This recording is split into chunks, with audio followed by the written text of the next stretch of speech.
David Martinez squinted against the setting sun as he steered his old Ford pickup along the winding mountain road.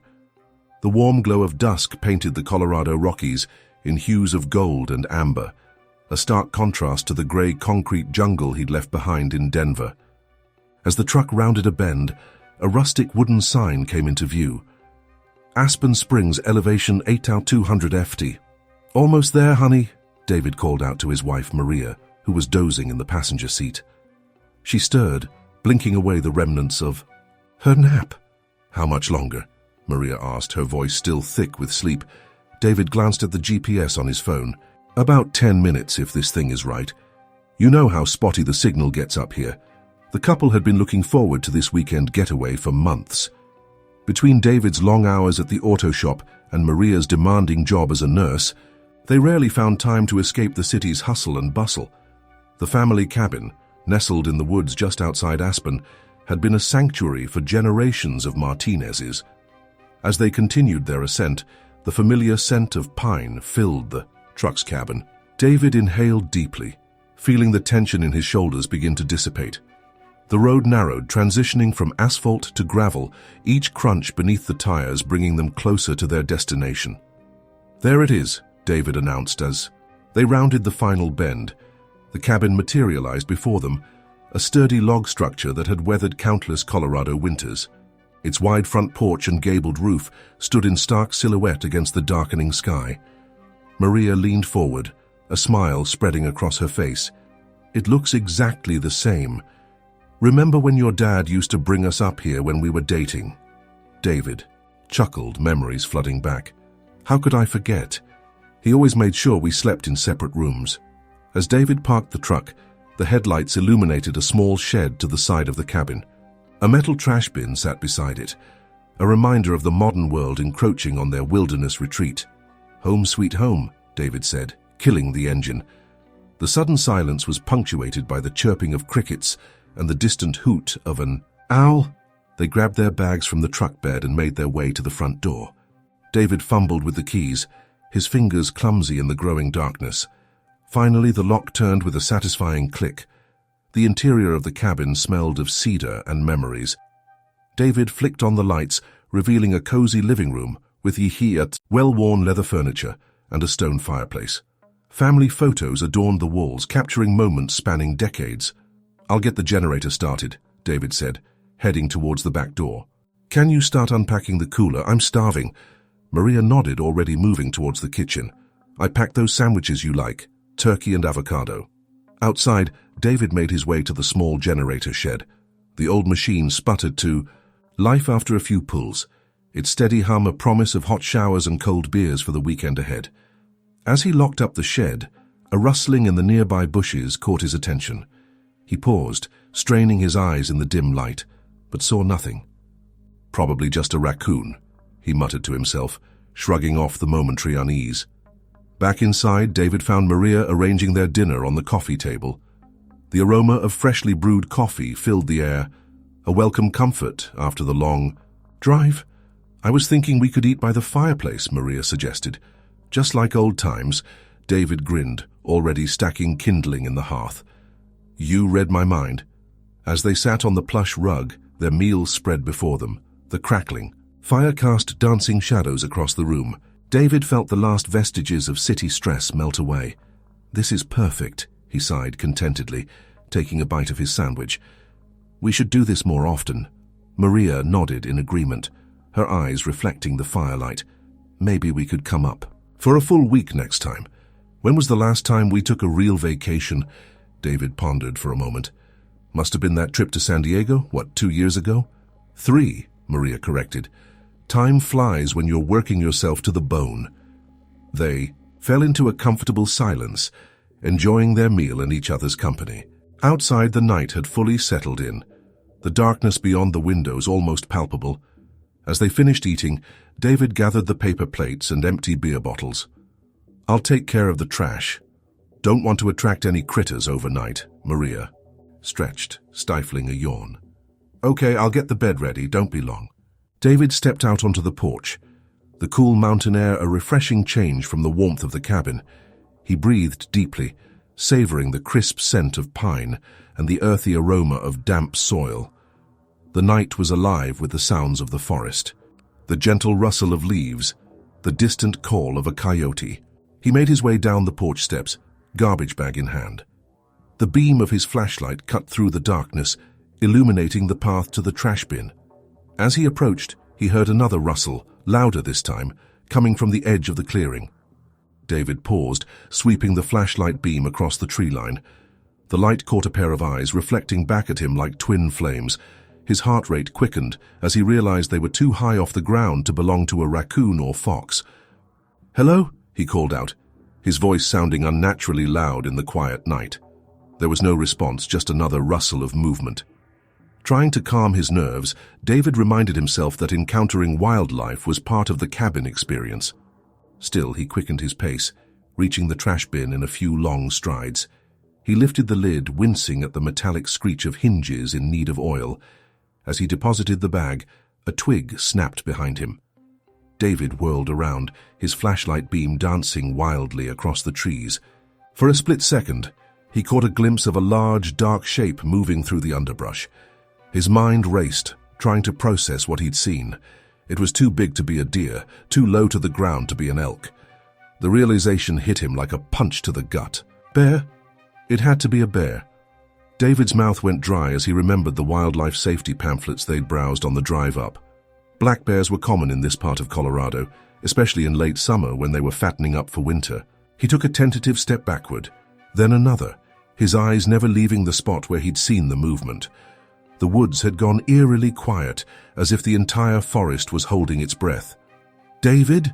Maria's voice called from the cabin porch, shattering the silence. "Everything okay out there?" The sudden noise seemed to trigger something in the darkness. There was a loud crash of breaking branches, and then David saw it. A massive black bear bursting from the tree line, charging straight towards him. Time seemed to slow down. David's survival instincts kicked in, overriding the paralyzing fear that threatened to root him to the spot. He turned and ran, his feet pounding against the gravel path. The cabin seemed impossibly far away. "Bear!" he yelled, his voice hoarse with terror. "Maria, get inside." He could hear the bear behind him, its heavy breathing and the thud of its paws against the earth. David's world narrowed to the rectangle of light cast by the open cabin door, his one chance at safety. As he reached the porch steps, he risked a glance over his shoulder. The bear was mere feet away, its massive form blotting out the stars. David's foot caught on the top step, sending him sprawling onto the porch. He scrambled forward on his hands and knees, feeling the rush of air as the bear's claws swiped at his back. "David!" Maria screamed, her face a mask of horror in the doorway. With one final surge of adrenaline, David launched himself through the open door.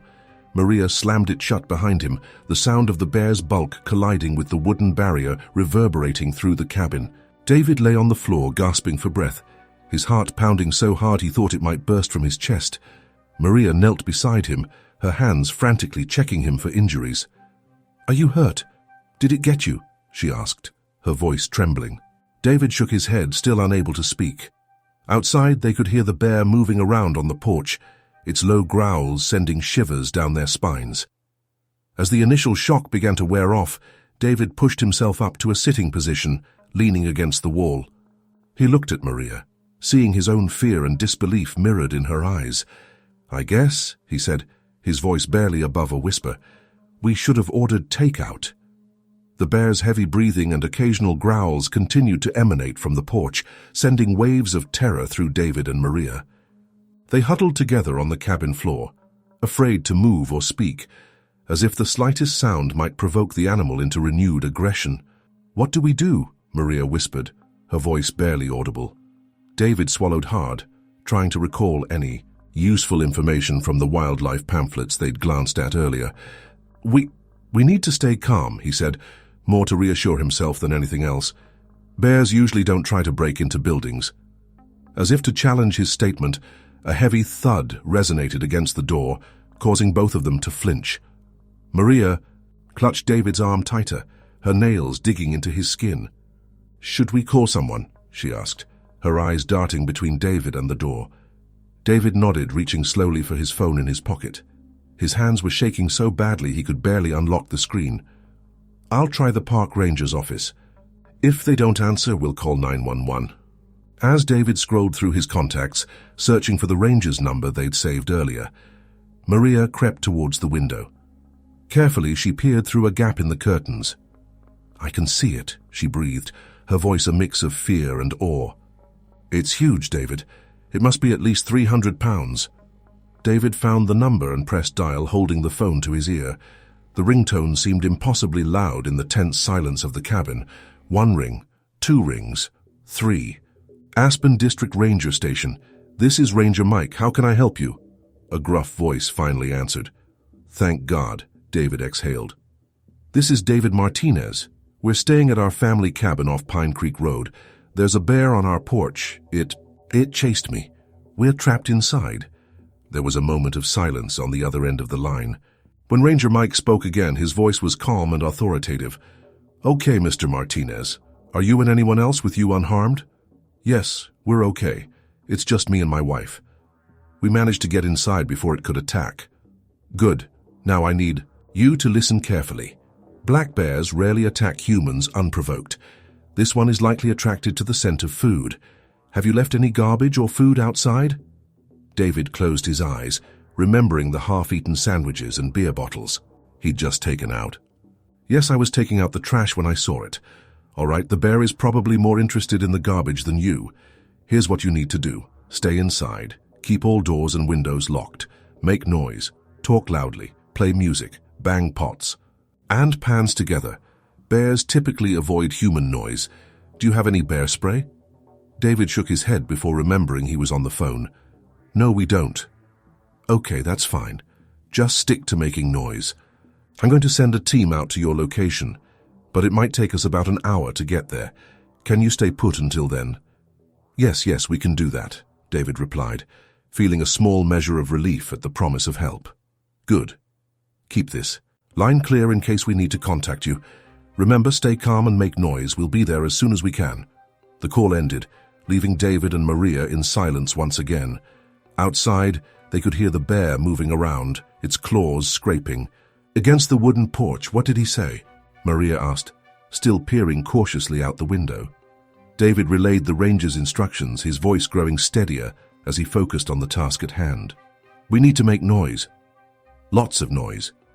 Maria nodded, moving towards the kitchen. I'll get some pots. As Maria rummaged through the cabinets, David stood up on shaky legs. He made his way to the old radio sitting on a shelf, flicking it on and turning the volume up. Static filled the cabin before he managed to find a clear station, the twangy sounds of country music blaring through the speakers. Maria returned with an armful of pots and pans, handing one to David. Ready? David took a deep breath, gripping the pot's handle tightly. Ready. Together they began to create a cacophony of sound. David banged his pot with a wooden spoon, while Maria clashed 2 pan lids together like cymbals.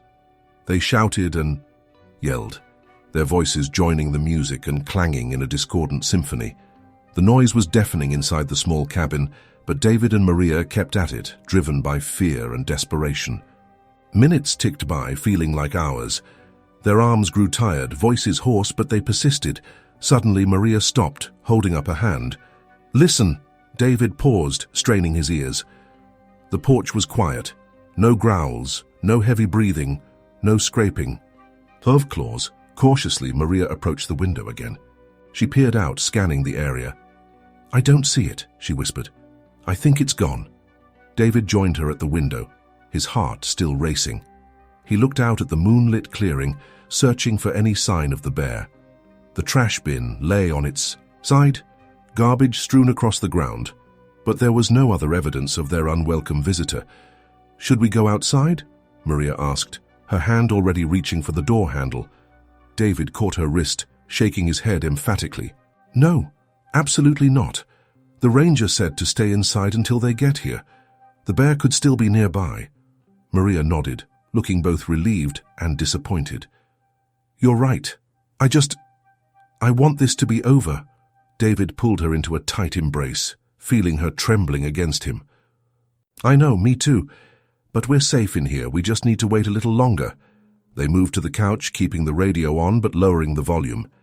The adrenaline that had been coursing through their veins began to subside, leaving them feeling drained and jittery. "I can't believe this is happening," Maria said, breaking the silence. "When you said you wanted an exciting getaway, this isn't exactly what I had in mind." David managed a weak chuckle. "Yeah, I was thinking more along the lines of a challenging hike, or maybe some whitewater rafting. Not hand-to-hand combat with wildlife." "You know," Maria said, a hint of a smile playing on her lips, "when that bear was chasing you, you moved. Faster than I've ever seen you move. And here I thought I'd have to drag you to the gym when we got back home." David rolled his eyes, grateful for the moment of levity. "Very funny. I'd like to see how fast you'd run with 300 pounds of angry. Fur and claws on your tail." Their laughter, tinged with hysteria, filled the cabin. It felt good to release some of the tension, even if the danger hadn't fully passed. As their mirth subsided, David's expression grew serious. "I'm sorry, Maria. This is all my fault. If I hadn't gone out to take the trash..." Maria placed a finger on his lips, silencing him. "Don't. You couldn't have known this would happen. We're both okay, and that's what matters." David nodded, squeezing her hand gratefully. They sat in companionable silence, the soft music from the radio washing over them. Despite the lingering fear, exhaustion began to set in.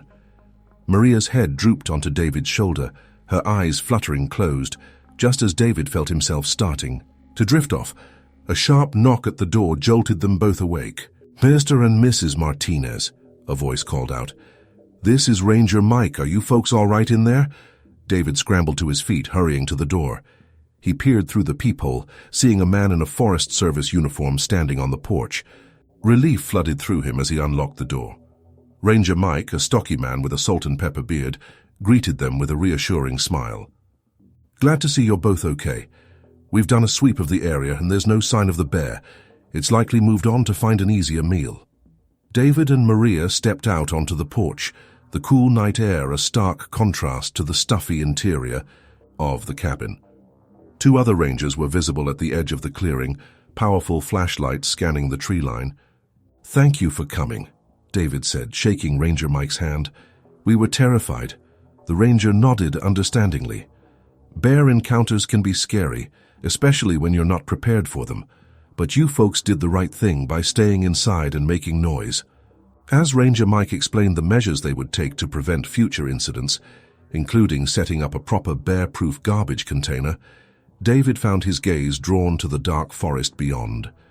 Somewhere out there, the bear that had nearly attacked him was roaming free. A shiver ran down his spine as he realized that their wilderness retreat had suddenly become a lot wilder than they'd bargained for. The weekend was just beginning, and David couldn't shake the feeling that their bear encounter was far from over. The rest of the night passed uneventfully, but sleep eluded David and Maria. They tossed and turned, every creak of the cabin's old wooden frame jolting them awake with visions of the bear returning. As dawn broke, pale light filtering through the curtains, David gave up on rest altogether. He slipped out of bed, careful not to wake Maria, who had finally dozed off, and made his way to the kitchen. The coffee maker gurgled to life, its familiar aroma a comforting reminder of normalcy after the previous night's terror. David leaned against the counter, rubbing his tired eyes as he waited for the pot to fill. Through the kitchen window he could see the clearing outside. The overturned trash bin had been righted, and a new heavy-duty bear-proof container stood in its place, a parting gift from Ranger Mike and his team. As David poured himself a cup of coffee, he heard soft footsteps behind him. Maria entered the kitchen, her hair tousled from sleep, dark circles under her eyes matching his own. "Morning," she mumbled, reaching for a mug. "Any sign of our furry friend?" David shook his head. "All quiet. Ranger Mike said it probably won't come back, but you're not convinced," Maria finished for him. She took a sip of coffee, studying his face. "What are you thinking?" David sighed, running a hand through his hair. "I don't know. Maybe we should head back to Denver. Cut the weekend short." Maria's eyebrows shot up in surprise. "Really? After we've been looking forward to this getaway for months?"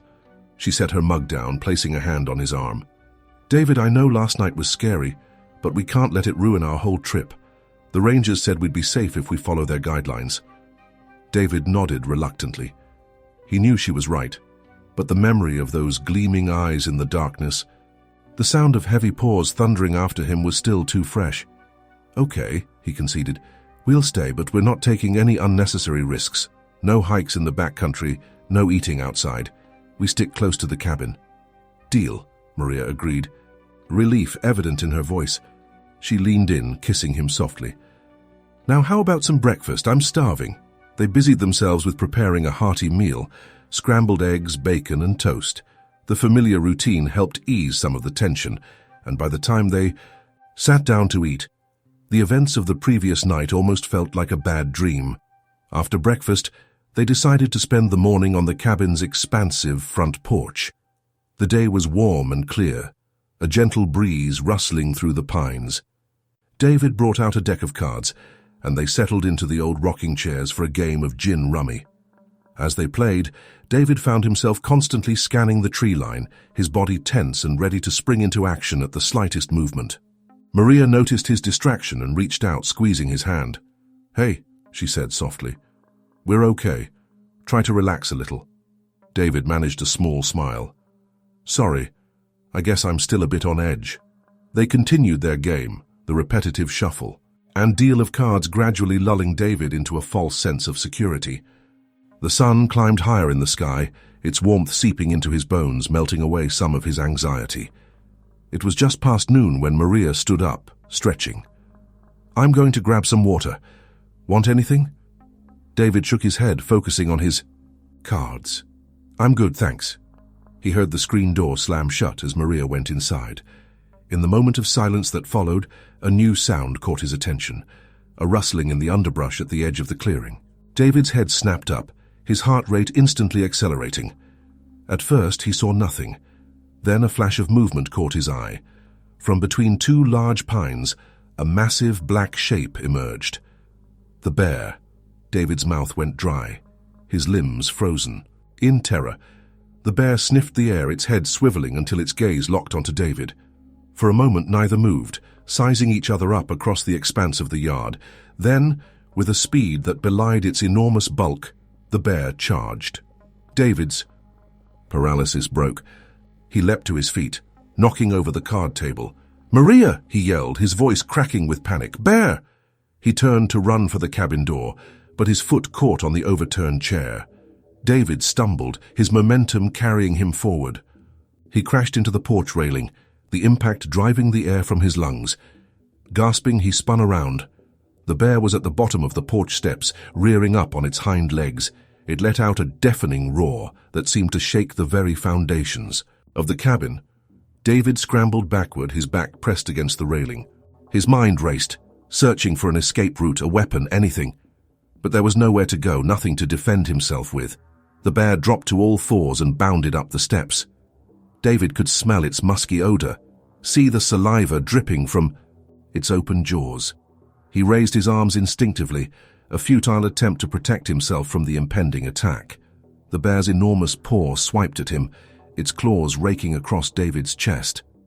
Pain exploded through his body as fabric and flesh tore. He cried out, the sound barely human. Through a haze of agony and terror, David heard the cabin door slam open. Maria's scream pierced the air, followed by a cacophony of banging pots and pans. The sudden noise seemed to startle the bear. It hesitated, its head swinging between David and the new source of commotion. Seizing the moment of distraction, David ducked under the bear's massive arm and dove for the door. He collided with Maria in the doorway, nearly knocking them both down. Somehow they managed to stay upright, stumbling back into the cabin. Maria slammed the door shut, throwing the deadbolt just as the bear's weight crashed against it. The wooden frame groaned under the impact, but held. "Oh my God, David," Maria gasped, her eyes wide with horror as she took in the sight of his torn and bloodied shirt. David looked down as if seeing the injury for the first time. 3 long gashes ran diagonally across his chest, blood seeping through the shredded fabric. The adrenaline coursing through his system had dulled the pain, but as the reality of the situation sank in, the burning sensation intensified. I need to sit down," David mumbled, his legs suddenly weak. Maria helped him to the couch, easing him down gently. "We need to call for help," she said, her voice shaking but determined. "You need a doctor." David nodded weakly, wincing as the movement sent fresh waves of pain through his chest. "The bear, is it still out there?" Maria cautiously approached the window, peering out. "I don't see it. I think it's gone." She turned back to David, her face pale with worry. "What happened?" "I was only gone for a minute. It just appeared," David said, his breathing labored. "One second I was looking at my cards, the next—" He trailed off, shuddering at the memory. Maria knelt beside him, carefully lifting his shirt to examine the wounds. "These look deep," she said, her nurse's training kicking in despite her fear. "We need to stop the bleeding." She hurried to the bathroom, returning with a first aid kit. As she began cleaning the gashes, David hissed in pain. "Sorry," Maria murmured, her hands steady despite her obvious distress. Once she had applied antiseptic and bandages, Maria reached for her phone. "I'm calling 911. You need stitches, and we need to get out of here. It's not safe." As Maria spoke to the emergency dispatcher, David leaned his head back, closing his eyes. The pain in his chest throbbed with each heartbeat, a visceral reminder of how close he had come to death. The bear's roar still echoed in his ears, its hot breath and flashing claws vivid in his mind. He had always viewed nature with a sense of awe and respect, but now a new emotion mingled with those feelings: fear. The wilderness he had loved since childhood suddenly seemed alien and hostile. David wondered if he would ever be able to look at these mountains the same way again. The sound of approaching sirens pierced the air, growing louder with each passing second. Maria squeezed David's hand, offering silent comfort. As the flashing lights of the ambulance came into view through the window, David realized their peaceful getaway had turned into a nightmare, one that was far from over. The wail of sirens grew louder as the ambulance wound its way up the narrow mountain road. David sat on the couch, his breathing shallow and rapid, while Maria paced nervously by the window. The pain in his chest had intensified, each movement sending sharp jolts through his body. "They're here," Maria announced, relief evident in her voice as the ambulance came into view. She hurried to unlock the front door, waving frantically to guide the paramedics. Two EMTs, a man and a woman, rushed up the porch steps with a stretcher and medical bags. They entered the cabin, quickly assessing the situation. "Sir, can you tell me your name?" the male paramedic asked, kneeling beside David. David Martinez," he managed through gritted teeth. The female EMT began cutting away David's shirt, revealing the full extent of his injuries. 3 deep gashes ran diagonally across his chest, the hastily applied bandages already soaked through with blood. "Mr. Martinez, I'm Sarah, and this is my partner, Mike. We're going to take care of you, okay?" She turned to Maria. "Can you tell us what happened?" As Maria recounted the bear attack, Mike checked David's vital signs. Blood pressure's a bit high, pulses rapid, likely due to shock and blood loss. Sarah nodded, carefully peeling back the bandages to examine the wounds. "These are deep, definitely going to need stitches, and we'll want to check for any internal injuries." They worked efficiently, cleaning and redressing the wounds, starting an IV, and administering pain medication. David felt a wave of relief as the drugs began to take effect, dulling the searing pain to a more manageable ache. "We're going to move you to the stretcher now, Mr. Martinez," Mike explained. "Try to stay as still as possible." With practice, the paramedics transferred David onto the stretcher. As they secured the straps, a loud crash from outside made everyone freeze. "What was that?" Sarah asked, her hand instinctively tightening on the stretcher. Maria peered out the window, her face paling. "It's back. The bear. It's in the yard." Mike moved to the window, assessing the situation. "Looks like it's gone after your trash. Again. Knocked over the new container." "But that was supposed to be bear-proof," Maria protested weakly. Sarah shook her head. "Nothing's truly bear-proof if they're determined enough. This one seems particularly bold. We need to get Mr. Martinez to the hospital," Mike said, his tone serious. "But we can't risk moving him with that bear out there." As if on cue, a series of loud honks erupted from outside.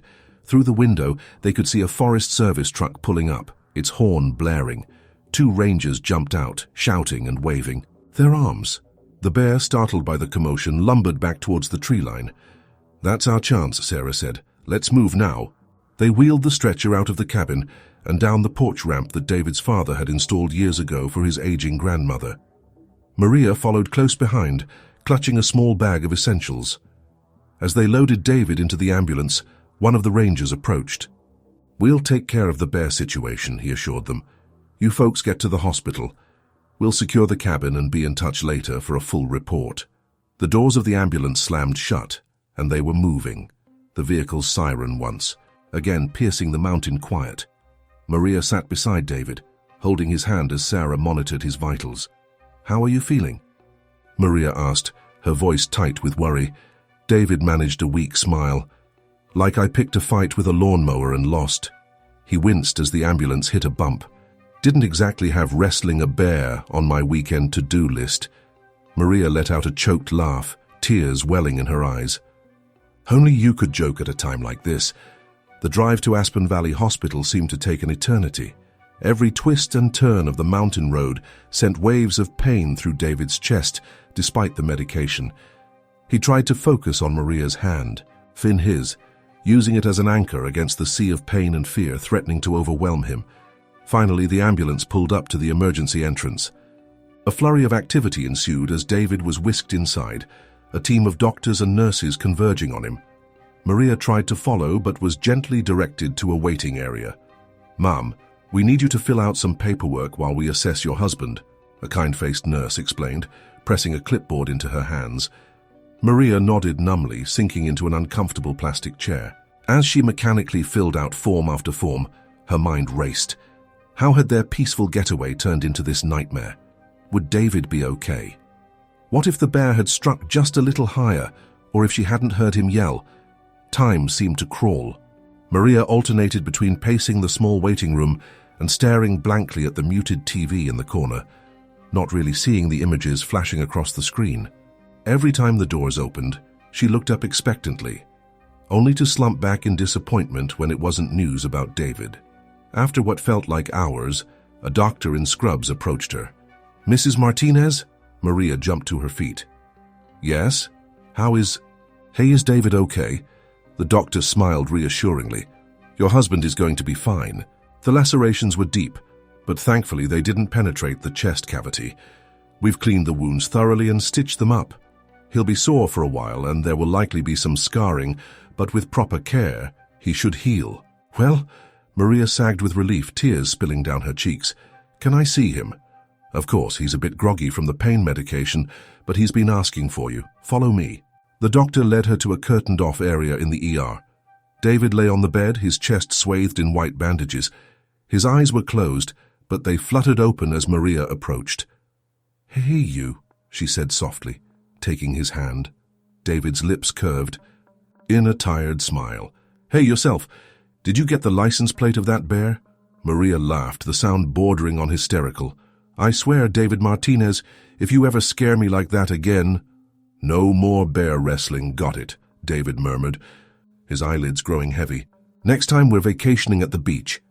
As David drifted off to sleep, Maria settled into the chair beside his bed. The adrenaline of the past few hours was wearing off, leaving her exhausted. She leaned back, closing her eyes, but the image of the bear charging at David kept flashing through her mind. A gentle knock on the wall startled her. She looked up to see a police officer standing at the entrance to the curtained area. "Mrs. Martinez, I'm Officer Thompson.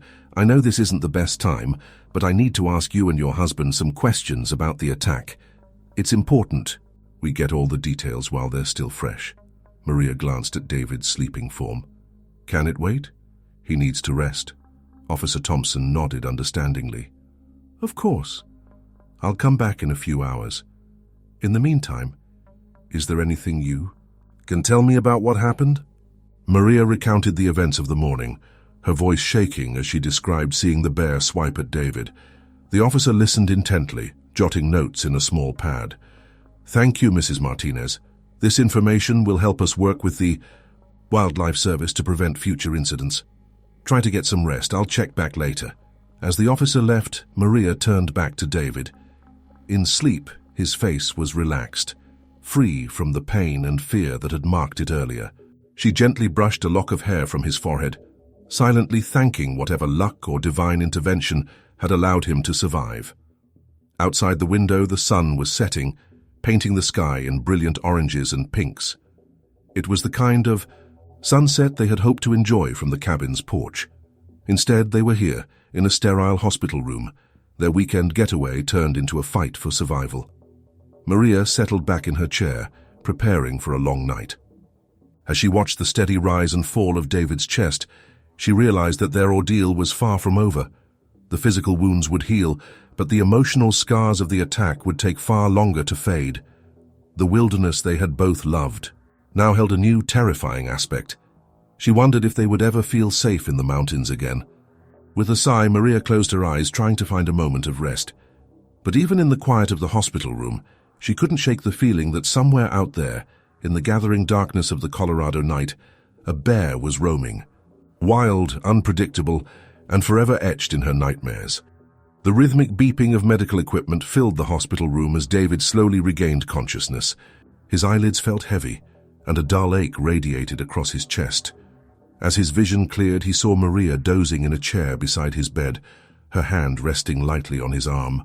"Maria?" he croaked, his throat dry and scratchy. She stirred immediately, years of nursing night shifts having honed her ability to wake at a moment's notice. "David, how are you feeling?" He tried to shift in the bed, but winced as the movement sent a sharp pain through his chest. "Like I've been hit by a truck, a very furry, angry truck." Maria reached for a cup of water on the bedside table, helping David take a few sips. "The doctor said you're going to be okay. The cuts were deep, but they didn't hit anything vital." David nodded, the events of the attack flooding back. "How long was I out?" "Most of the night," Maria replied, glancing at her watch. "It's just past 6 a.m. now." As if on cue, there was a soft knock at the door. A nurse entered, followed by the doctor David vaguely remembered from the previous evening. "Good morning, Mr. Martinez," the doctor said, picking up the chart at the foot of the bed. "I'm Dr. Patel. How are you feeling this morning?" "Sore," David admitted, "but I guess that's to be expected when you go toe-to-toe with a bear." Dr. Patel nodded, a small smile playing on his lips. "Indeed, you're lucky. Bear attacks can be much worse. I'm going to check your wounds now, if that's all right." David nodded, and the doctor gently peeled back the bandages. Maria couldn't help but gasp at the sight of the angry red gashes across her husband's chest. "The stitches are holding well," Dr. Patel commented as he examined the wounds. "No signs of infection. We'll want to keep you here for another day or two for observation, but barring any complications, you should be able to go home soon." As the doctor redressed the wounds, another knock came at the door. This time it was Officer Thompson, the police officer who had spoken with Maria the night before. "Morning, folks," he said, tipping his hat. "Glad to see you're awake, Mr. Martinez. I hate to bother you so early, but I need to get your statement about the attack. Wildlife Services is chomping at the bit for information."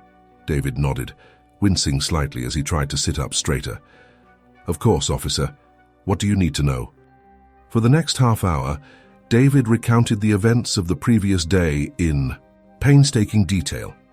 Officer Thompson listened intently, occasionally interrupting to ask for clarification or additional details. "And you're certain it was a black bear?" the officer asked, scribbling in his notepad. David nodded emphatically. "Absolutely. It was huge, at least 300 pounds, maybe more. Black fur, brown snout." Officer Thompson made a final note, then closed his pad. "Thank you, Mr. Martinez. This information will be crucial for the wildlife team. Bear attacks like this are rare, especially with black bears. They're usually more timid around humans." "Lucky us," Maria muttered, her voice tinged with bitterness. "We got the one bear that didn't read the manual on how to behave around people." The officer offered a sympathetic smile. "I understand this has been traumatic for both of you.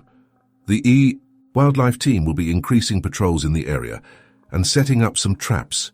If they catch the bear, it will likely be relocated." As Officer Thompson left, a park ranger entered the room. He introduced himself as Ranger Steve, explaining that he was there to gather additional information for the wildlife report. "Mr. Martinez," Ranger Steve began, "can you tell me about any food or scented items you might have had outside the cabin before the attack?" David furrowed his brow, thinking back. We had taken out some trash the night before, and we were eating breakfast on the porch earlier that morning. The ranger nodded, jotting down notes. Bears have an incredibly keen sense of smell. Even the residual scent of food can attract them from miles away. In the future, it's crucial to keep all food and trash securely stored, especially in bear country. As Ranger Steve continued to explain proper food storage techniques and bear safety measures, David found his mind wandering. The weight of what had happened was starting to sink in. He had always felt at home in the mountains, viewing nature as a source of peace and rejuvenation. Now, that same wilderness seemed alien and threatening. "Mr. Martinez," Ranger Steve's voice snapped David back to the present. "Do you have any questions for me?" David hesitated for a moment, then asked, Will the bear come back to the cabin, I mean?" The ranger's expression grew serious. "Bears are creatures of habit. If it found food there once, it might return. That's why it's crucial to remove all attractants and secure the area. We'll be working with your family to bear-proof the cabin and surrounding property." After Ranger Steve left, a heavy silence fell over the room. Maria sat on the edge of David's bed, careful not to jostle his injuries. "What are you thinking?" she asked softly. David sighed, wincing at the pain the deep breath caused. "I'm thinking about the cabin, about all the summers we spent there. As kids, all the weekends we've enjoyed there as adults. And now it doesn't feel safe anymore," Maria finished for him. David nodded, a lump forming in his throat. "That bear, when it charged at me on the porch, I've never been so terrified in my life. I thought I was going to die, Maria, and now when I think about going back there..." Maria squeezed his hand. "We don't have to decide anything right now. Let's focus on getting you healed first." As the day wore on, a steady stream of medical staff came and went. David's vitals were checked, his bandages changed, and pain medication administered. By late afternoon, exhaustion began to set in. "You should go back to the hotel," David told Maria, noticing the dark circles under her eyes. "Get some real sleep." Maria shook her head stubbornly. "I'm not leaving you alone." "I'll be fine," David assured her. "Besides, someone needs to call. Work and let them know what happened, and maybe check on the cabin, see if the rangers have started their bear-proofing yet." After much convincing, Maria reluctantly agreed to leave for a few hours. As the door closed behind her, David was left alone with his thoughts for the first time since the attack. He closed his eyes, trying to rest, but every time he began to drift off, he saw the bear's face, its teeth bared, eyes gleaming with primal hunger. The heart monitor beside his bed began to beep more rapidly as his pulse quickened. David opened his eyes, taking deep breaths to calm himself.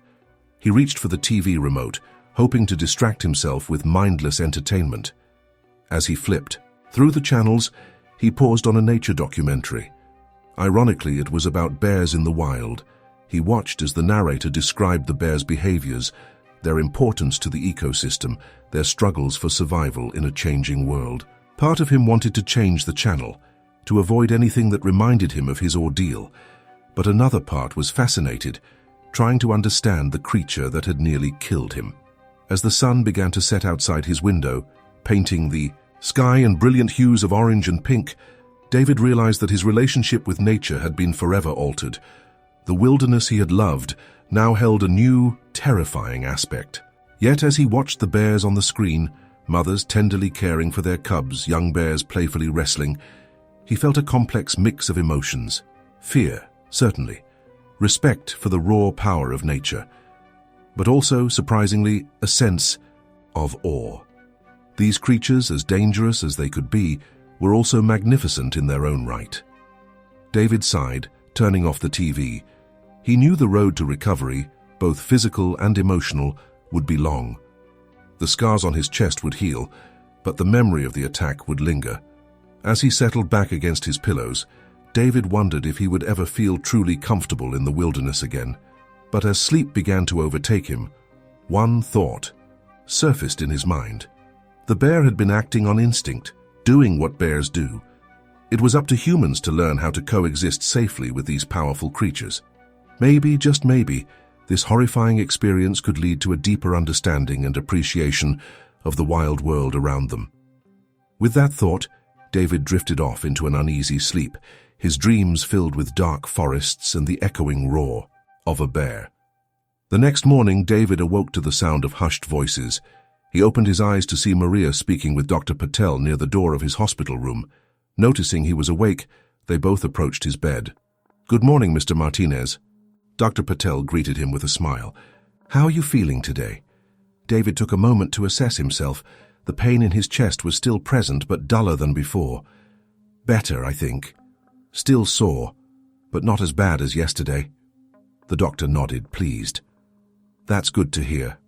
I've been discussing your condition with your wife, and I believe we can discharge you today. However, you'll need to take it easy for the next few weeks. No heavy lifting, and you'll need to keep the wounds clean and dry." Maria squeezed David's hand. "I'll make sure he follows doctor's orders." Dr. Patel continued, "I'll prescribe some pain medication and antibiotics. You'll need to schedule a follow-up appointment in a week to check how the wounds are healing. Any questions?" David hesitated, then asked, "What about physical activities? When can I get back to normal?" "It'll take time," Dr. Patel replied. "The superficial wounds will heal in a few weeks, but deep tissue damage can take longer. I'd say at least a month before you attempt any strenuous activity. Listen to your body and don't push yourself too hard."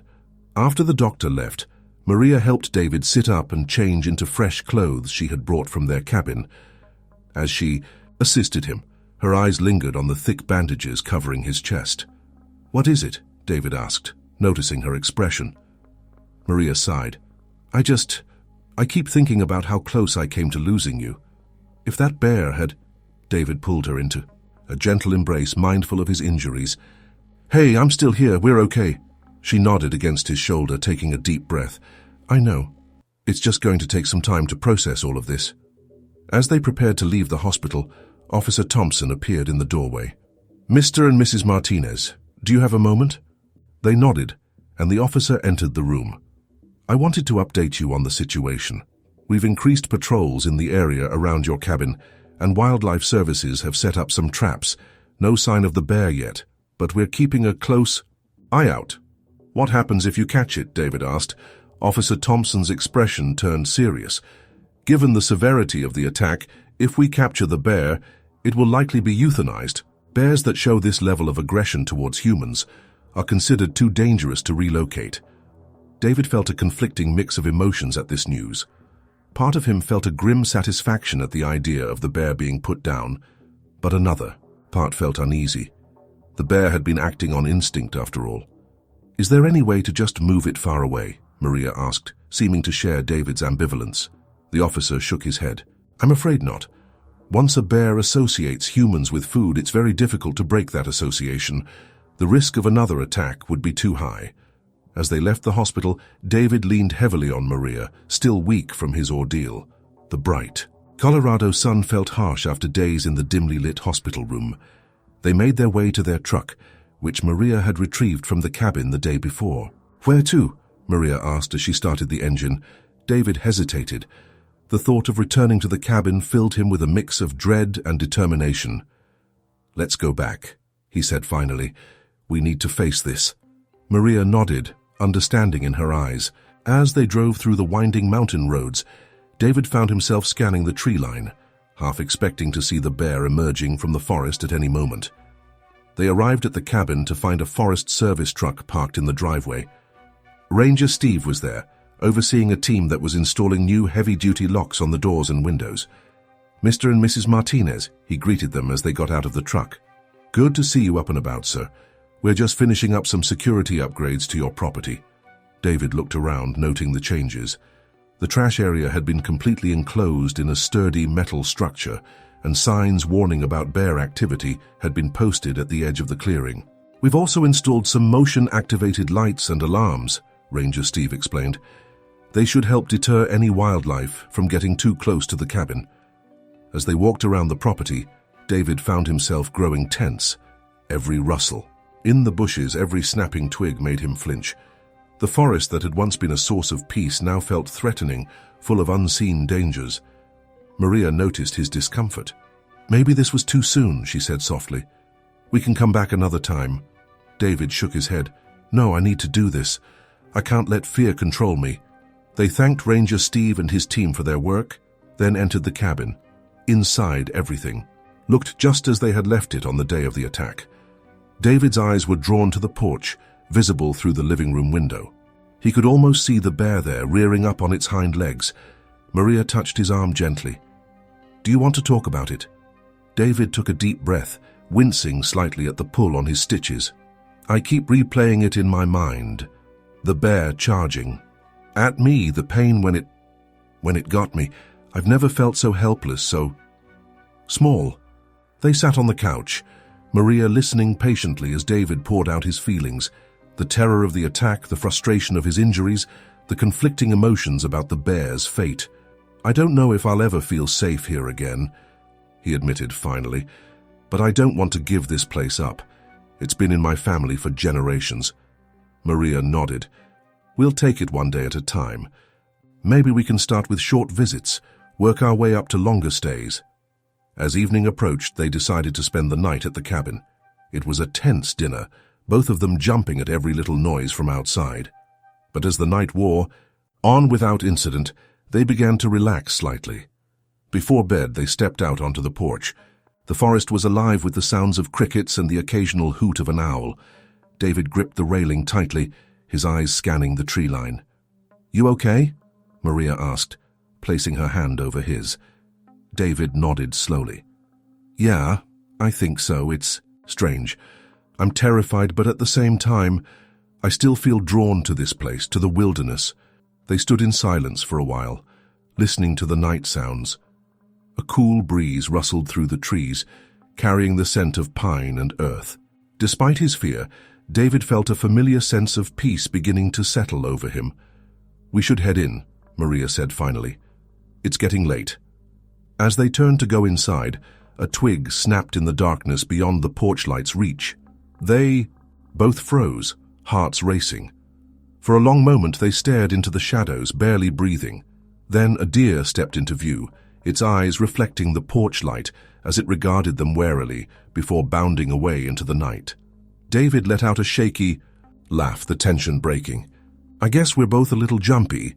Maria smiled, squeezing his hand. It's going to take time, but we'll get there. As they went inside and locked the door behind them, David realized that his relationship with nature had been fundamentally changed by the bear attack.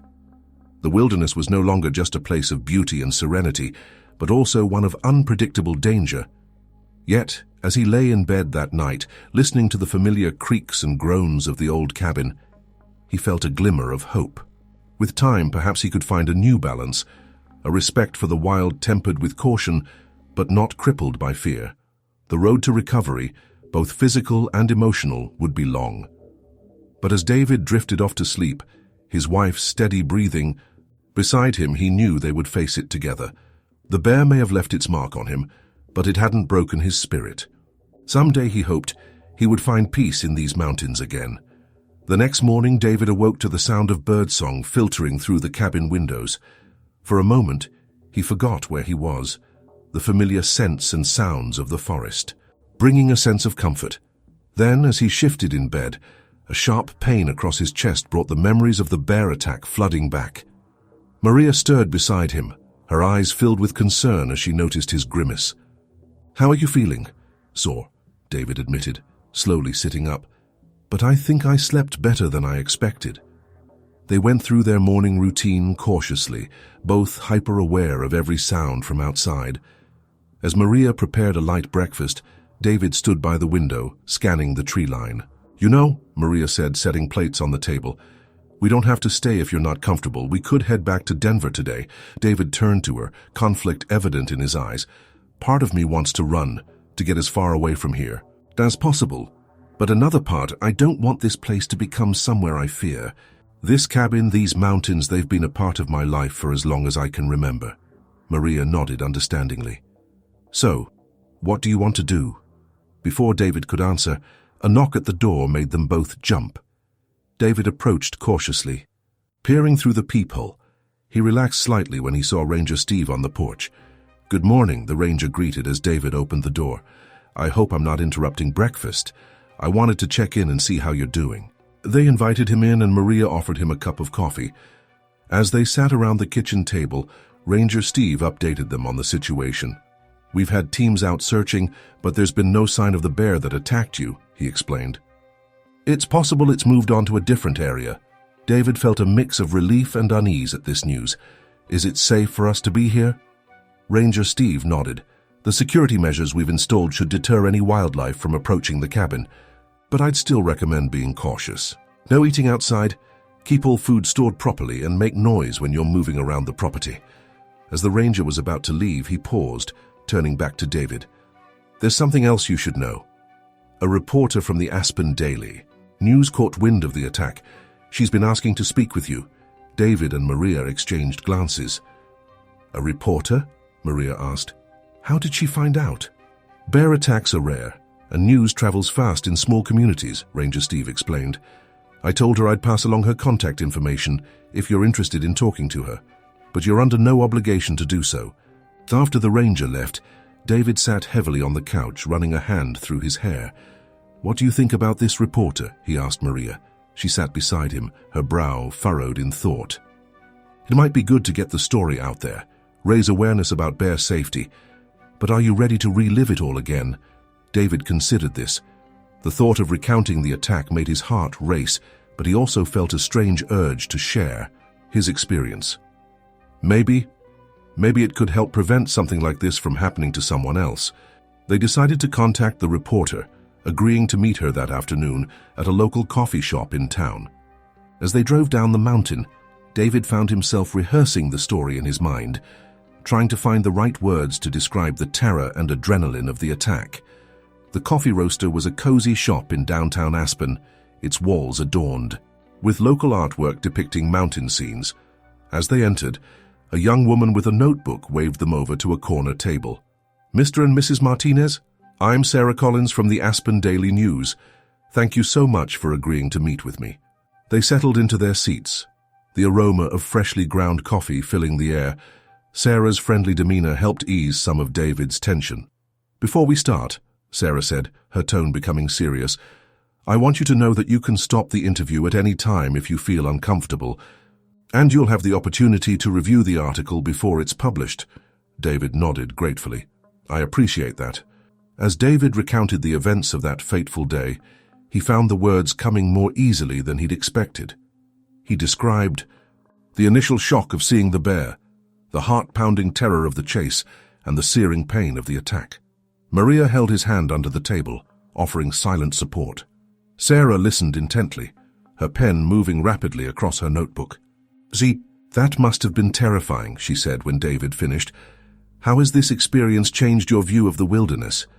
David paused, considering the question. "It's complicated. I've always loved these mountains, felt at home in the forest. Now there's a part of me that's afraid, but I also have a new respect for the power of nature. It's made me realize how important it is to be prepared, to understand the risks." The interview continued for over an hour, with Sarah asking thoughtful questions about bear safety, the response from local authorities, and David's recovery process. As they wrapped up, she thanked them sincerely for their time. "Your story could really help educate people about bear safety," she said. "I'll send you a draft of the article in a few days for your review." As they left the coffee shop, David felt a strange mix of exhaustion and relief. Telling the story had been draining, but also cathartic in a way he hadn't expected. "You did. Great," Maria said, squeezing his hand as they walked to their truck. "How are you feeling?" David took a deep breath of the crisp mountain air. "Tired, but okay, I think. It felt good to talk about it, to maybe turn this into something positive." They decided to take a short walk through town before heading back to the cabin. As they strolled down the quaint streets of Aspen, David found himself more at ease than he'd been since the attack. The bustling town, with its mix of tourists and locals, felt safely removed from the wild uncertainty of the forest. Passing an outdoor supply store, David paused, his eye caught by a display of bear spray and wildlife safety equipment. "Maybe we should stock up," he suggested. Inside the store, they spoke with a knowledgeable clerk who helped them select not only bear spray, but also an air horn and educational materials on wildlife encounters. As they made their purchases, David felt a sense of empowerment. He might not be able to control the actions of a wild animal, but he could be better prepared. Returning to the cabin that evening, David felt a shift in his perspective. The forest still held an element of danger, but it was a danger that could be respected and prepared for, not just feared. As they sat on the porch, watching the sun set behind the mountains, David turned to Maria. "I think I want to stay," he said quietly. "Not just for now, but to keep coming back. I don't want to let fear take this place away from us." Maria smiled, leaning her head on his shoulder. "I was hoping you'd say that. This place is part of who you are, who we are as a family. We'll face whatever comes together." The chirping of crickets filled the air as darkness fell, the forest coming alive with nighttime sounds. David listened, no longer hearing just potential threats, but the complex symphony of a living, breathing ecosystem. The bear attack had changed him. There was no denying that.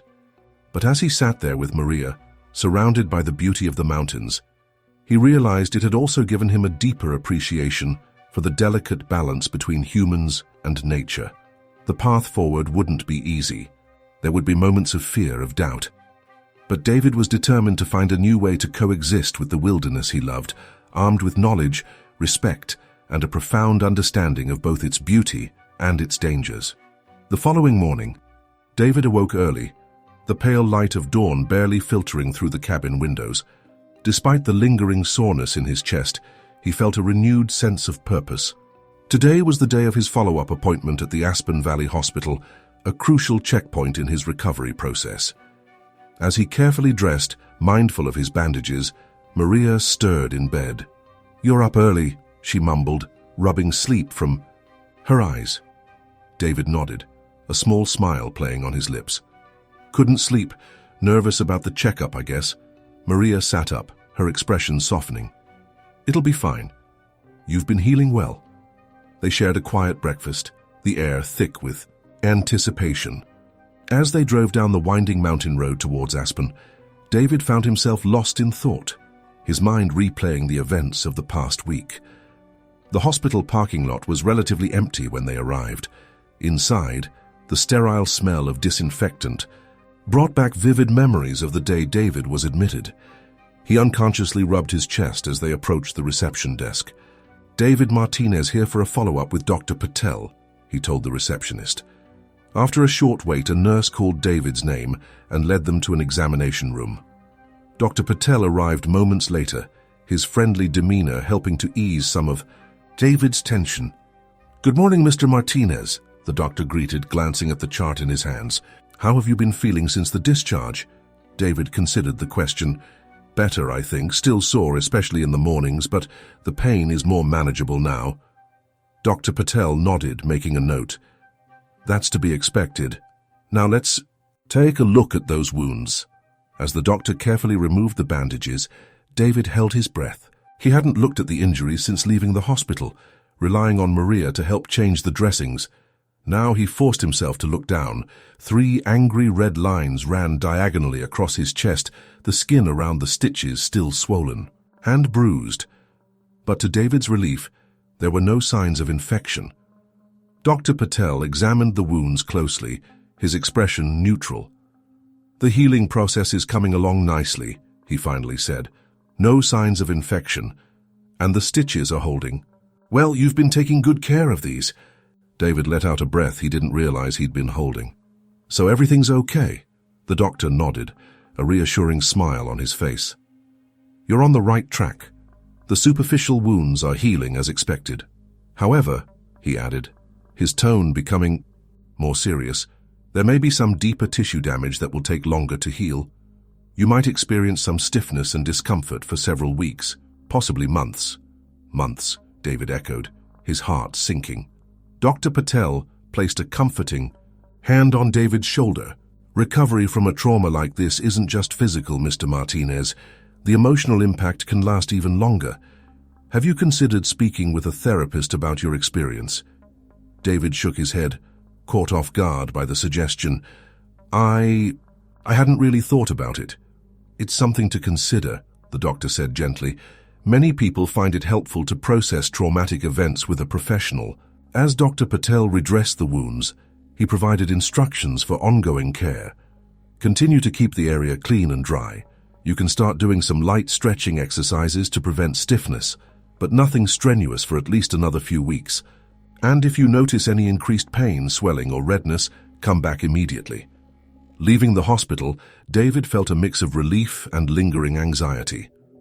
The physical healing was progressing well, but the doctor's words about emotional recovery weighed heavily on his mind. "What do you think about seeing a therapist?" Maria asked as they walked to their truck. David sighed, running a hand through his hair. "I don't know. I've never been much for talking about my feelings, but maybe it could help." They decided to grab lunch in town before heading back to the cabin. As they sat at a small cafe, David's phone buzzed with an incoming email. It was from Sarah Collins, the reporter from the Aspen Daily News. "She sent the draft of the article," David said, quickly scanning the email. "She wants to know if we can review it today. They're hoping to run it in tomorrow's paper." Maria nodded. "We should read it over carefully. This will be the first time your story is shared publicly." Back at the cabin, they settled on the porch with David's laptop. As they read through the article, David felt a strange disconnection, as if he was reading about someone else's experience. Sarah had done an excellent job capturing the terror of the attack and the challenges of recovery. She'd also included information on bear safety and quotes from local wildlife experts about the importance of proper food storage and wildlife awareness in bear country. "What do you think?" Maria asked when they finished reading. David took a deep breath, his emotions conflicted. "It's accurate. She did a good job, but seeing it all laid out like that, it makes it feel real all over again." Maria squeezed his hand supportively. "Are you okay with them publishing it?" After a moment's hesitation, David nodded. "Yes. If it can help educate people and prevent something like this from happening to someone else, it's worth it." He typed out a quick reply to Sarah, approving the article with a few minor corrections. As he hit send, he felt a sense of closure, as if he was turning a page on this chapter of his life. That evening, as the sun dipped below the mountains, casting long shadows across the clearing, David and Maria sat on the porch swing. The forest was alive with the sounds of birds settling in for the night and the distant rustle of small animals in the underbrush. "I've been thinking," David said, breaking the comfortable silence. "Maybe we should organize a workshop on bear safety for the other cabin owners in the area. We could ask Ranger Steve to help." Maria looked at him, a mix of surprise and pride in her eyes. "That's a great idea. Are you sure you're up for it?" David nodded, a determined set to his jaw. "I am. I don't want to let fear dictate our lives, but I also want to make sure everyone who comes up here understands the risks and knows how to stay safe." As they discussed plans for the workshop, David felt a shift within himself. The bear attack had changed him, there was no denying that. But instead of letting it drive him away from the wilderness he loved, he was finding a way to turn the experience into something positive. The scars on his chest would always be a reminder of that terrifying day. But they would also be a testament to his survival, his resilience. And now they would become the impetus for education and prevention. As darkness fell and they headed inside, David took one last look at the forest. The wilderness still held dangers, but it also held beauty, adventure, and a lifetime of memories. He was determined to find a balance, to respect the wild while continuing to embrace it. Locking the cabin door behind them, David realized that his recovery, both physical and emotional, was far from over. But with each passing day, each small step forward, he was reclaiming not just his health, but his relationship with the natural world. The bear may have left its mark, but it hadn't broken his spirit. Instead, it had awakened in him a new purpose, a determination to foster a safer, more informed coexistence between humans and the wild. The following morning, David awoke to the sound of his phone buzzing insistently on the nightstand. Groggily, he reached for it, squinting at the bright screen in the dim light of dawn. It was a text from his mother. "David, are you okay? Just saw the article in the paper. Call me as soon as you can." Suddenly wide awake, David sat up, wincing, slightly at the pull on his healing wounds. He had almost forgotten that the article about his bear attack was due to be published today in the Aspen Daily News. What is it? Maria mumbled, stirring beside him. The article's out, David replied, his voice a mix of anticipation and apprehension. Mom's seen it. They quickly got dressed and headed into town, stopping at a local convenience store to pick up a copy of the paper. David's hands trembled slightly as he unfolded it, revealing the front page. There in bold letters was the headline, "Local Man Survives Vicious Bear Attack, a Tale of Survival and Safety." David's eyes scanned the article, taking in Sarah Collins's vivid description of the attack and its aftermath. She had done an excellent job of balancing the dramatic details of the incident with important information about bear safety and wildlife conservation. Quotes from Ranger Steve and local wildlife experts provided context and educational value to the piece. As they sat in their truck poring over the article, David's phone rang. It was his mother, her voice tight with worry. "David, honey, are you all right? Why didn't you tell us about this sooner?" David sighed, realizing he should have called his parents earlier. "I'm okay, Mom. Really. We wanted to wait until things settled down a bit before telling everyone." After reassuring his mother and promising to visit soon, David hung up. He turned to Maria, a wry smile on his face. "Well, I guess the cat's out of the bag now." They decided to grab breakfast at a local diner, the Mountainside Cafe. As they entered, David immediately sensed a change in the atmosphere. Conversations hushed and heads turned in their direction. It seemed news traveled fast in the small, mountain town. They had barely settled into a booth when the waitress approached, her eyes wide with recognition. "You're the bear attack guy, aren't you?" she asked, her voice a mix of awe and concern. David nodded, feeling slightly uncomfortable with the attention. "Yes, that's me." "Wow," she breathed. "You're lucky to be alive. Can I get you folks some coffee?" As they ate their breakfast, a steady stream of locals stopped by their table.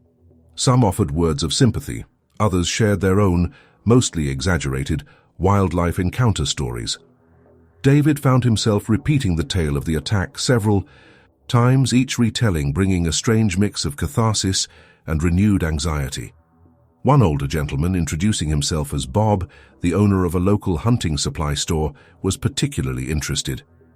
"You know," he said, leaning in conspiratorially, "I've got some bear traps that could keep your property safe. Real humane ones, of course." David shook his head politely. "Thanks, but we're working with the Forest Service on better ways to coexist with the wildlife, not harm it." As they left the diner, David felt drained. The constant retelling of his story and the curious stares had taken their toll. "I didn't expect this much attention," he muttered to Maria as they walked down the main street. "It's a small town," Maria reminded him gently, "and bear attacks are rare. People are bound to be curious." They were about to head back to the cabin when David spotted a familiar face across the street. It was Sarah Collins, the reporter, chatting with a group of locals outside the newspaper office. She caught sight of them and waved them over. "Mr. and Mrs. Martinez," she greeted them warmly. "I was hoping to run into you. How are you feeling about the article?" David smiled, genuinely appreciative of her work. "You did a great job, Sarah. It was strange to see our experience in print, but I think it will help raise awareness." Sarah beamed. "I'm glad you think so. Actually, I was hoping to talk to you about a follow-up piece. The response to the article has been overwhelming. People want to know more about bear safety and wilderness preparedness." David hesitated, glancing at Maria. The idea of more public attention was daunting, but he couldn't deny the potential good it could do. "What did you have in mind?"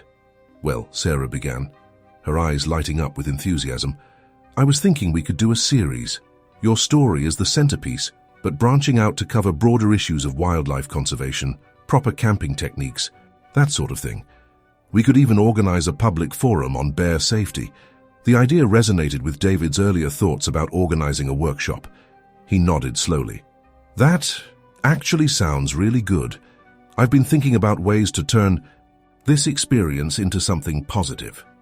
They spent the next hour discussing ideas with Sarah, the conversation flowing easily as they brainstormed topics and potential experts to interview.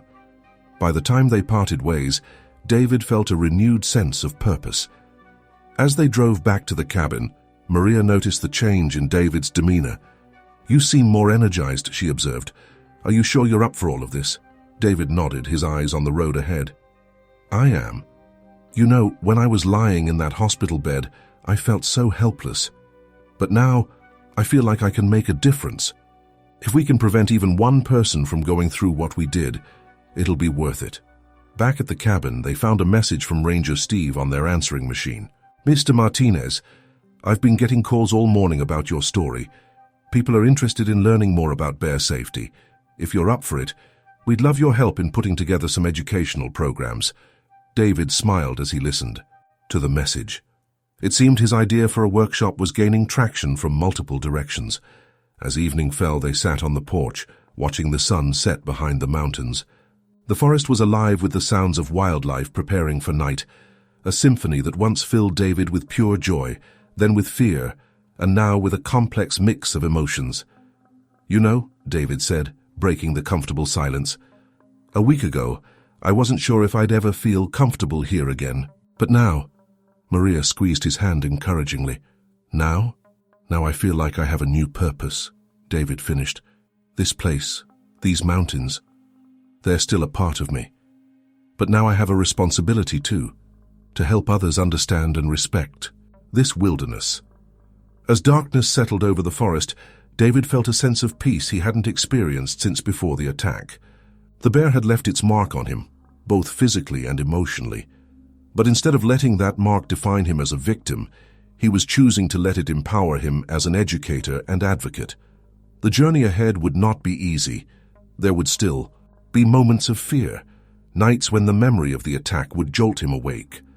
But as he sat there with Maria, surrounded by the wilderness he had always loved, David knew he was on the right path. He was reclaiming his place in these mountains, not just for himself, but for all who sought to experience the beauty and power of the wild. As the weekend drew to a close, David and Maria began preparing for their return to Denver.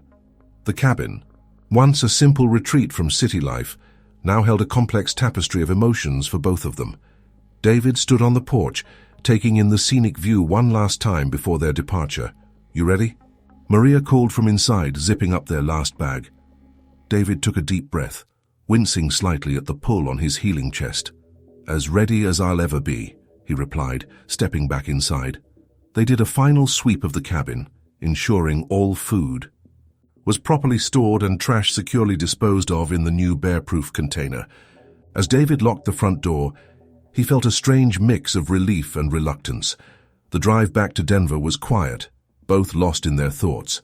The cityscape gradually replaced the mountain vistas, a concrete jungle supplanting the natural one they'd left behind. As they pulled into their driveway, the normalcy of their suburban home felt almost surreal.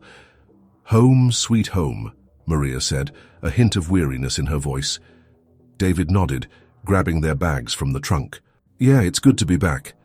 The next morning, David woke early, the habits of their mountain stay still lingering. He made coffee and settled at the kitchen table with his laptop, reviewing the emails that had accumulated during their absence. Among the usual work correspondence was a message from Sarah Collins, the reporter from Aspen. "The response to your story has been overwhelming," her email read.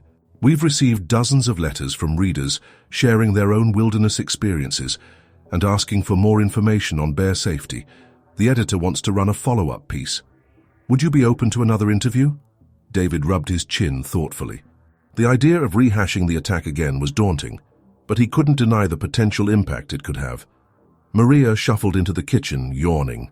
"What's got you so focused this early?" David explained the email, watching Maria's expression carefully. "What do you think? Should we do it?" Maria poured herself a cup of coffee before responding. "I think it could be good. Your story is already out there. This could be a chance to focus more on the educational aspect, right?" David nodded, feeling a sense of purpose solidifying within him. He quickly typed out a response to Sarah, agreeing to a phone interview later in the week. As they prepared for their first day back at work, reality began to set in. David stood in front of the mirror, buttoning up his shirt. The bandages were gone now, replaced by angry red scars that peeked out from his collar. He traced them lightly with his fingers, a permanent reminder of his brush with death. "You okay?" Maria asked, Catching his reflection in the mirror, David managed a small smile. Yeah, just adjusting. The auto shop where David worked was abuzz with activity when he arrived. His co-workers, who had been told he was on vacation, greeted him warmly. It wasn't until he was changing into his work coveralls that his secret was revealed. "Holy shit, Dave," exclaimed Mike, his eyes wide as he caught sight of the scars. "What happened to you?" David hesitated, realizing he hadn't prepared for this moment. I had an accident up in the mountains," he said vaguely. But word spread quickly in the small shop. By lunchtime, David found himself surrounded by curious co-workers, all clamoring for details. Reluctantly, he recounted the story of the bear attack, watching their expressions shift from disbelief to awe. "Man, I'm never going camping again," one of the younger mechanics declared. David shook his head. "No, that's not the point. We just need to be more aware, more prepared when we're out there." As he drove home that evening, David couldn't shake the feeling that his life had irreversibly changed. The bear attack wasn't just a personal trauma anymore. It had become a defining moment, one that people would associate with him from now on. The phone interview with Sarah Collins took place the following evening. This time, the focus was less on the dramatic details of the attack and more on the lessons learned. "What would you say to people who might be scared to venture into the wilderness after hearing your story?" Sarah asked. David considered his response carefully. "I'd say that fear is natural, but it shouldn't stop us from experiencing the beauty of nature. What happened to me was rare.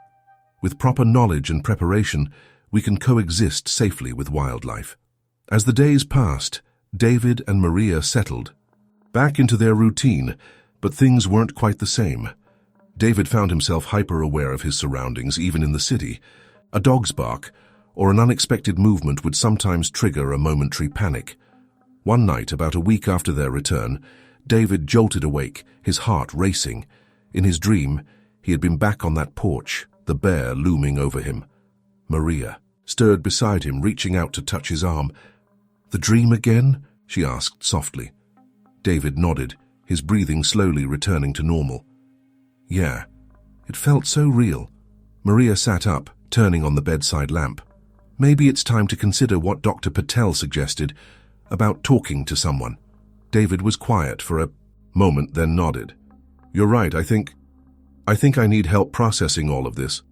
The next day, David made an appointment with a therapist who specialized in trauma recovery. It was a big step, one that the old David might have resisted. But he was beginning to understand that healing wasn't just about physical recovery. As the weeks passed, life gradually found a new normal. The scars on David's chest began to fade from angry red to a softer pink. His therapy sessions, though challenging, helped him come to terms with the lingering fear and anxiety. The follow-up article in the Aspen Daily News sparked a renewed interest in wilderness safety. David found himself fielding calls from local schools and community groups, all eager to have him speak about his experience. One Saturday morning, as David prepared for a presentation at a local outdoor enthusiast club, Maria watched him with the mix of pride and concern. "Are you sure you're up for this?" she asked. "It's okay to take a break, you know." David smiled, zipping up his jacket. "I'm sure. This feels right, Maria, like I'm turning something terrible into something good." As he stood before the group later that day, David felt a sense of purpose he hadn't experienced before the attack. He wasn't just a survivor now. He was an educator, an advocate for responsible wilderness exploration. "The wilderness is not our enemy," he told the attentive audience, "but it demands our respect. My experience taught me that in the hardest way possible.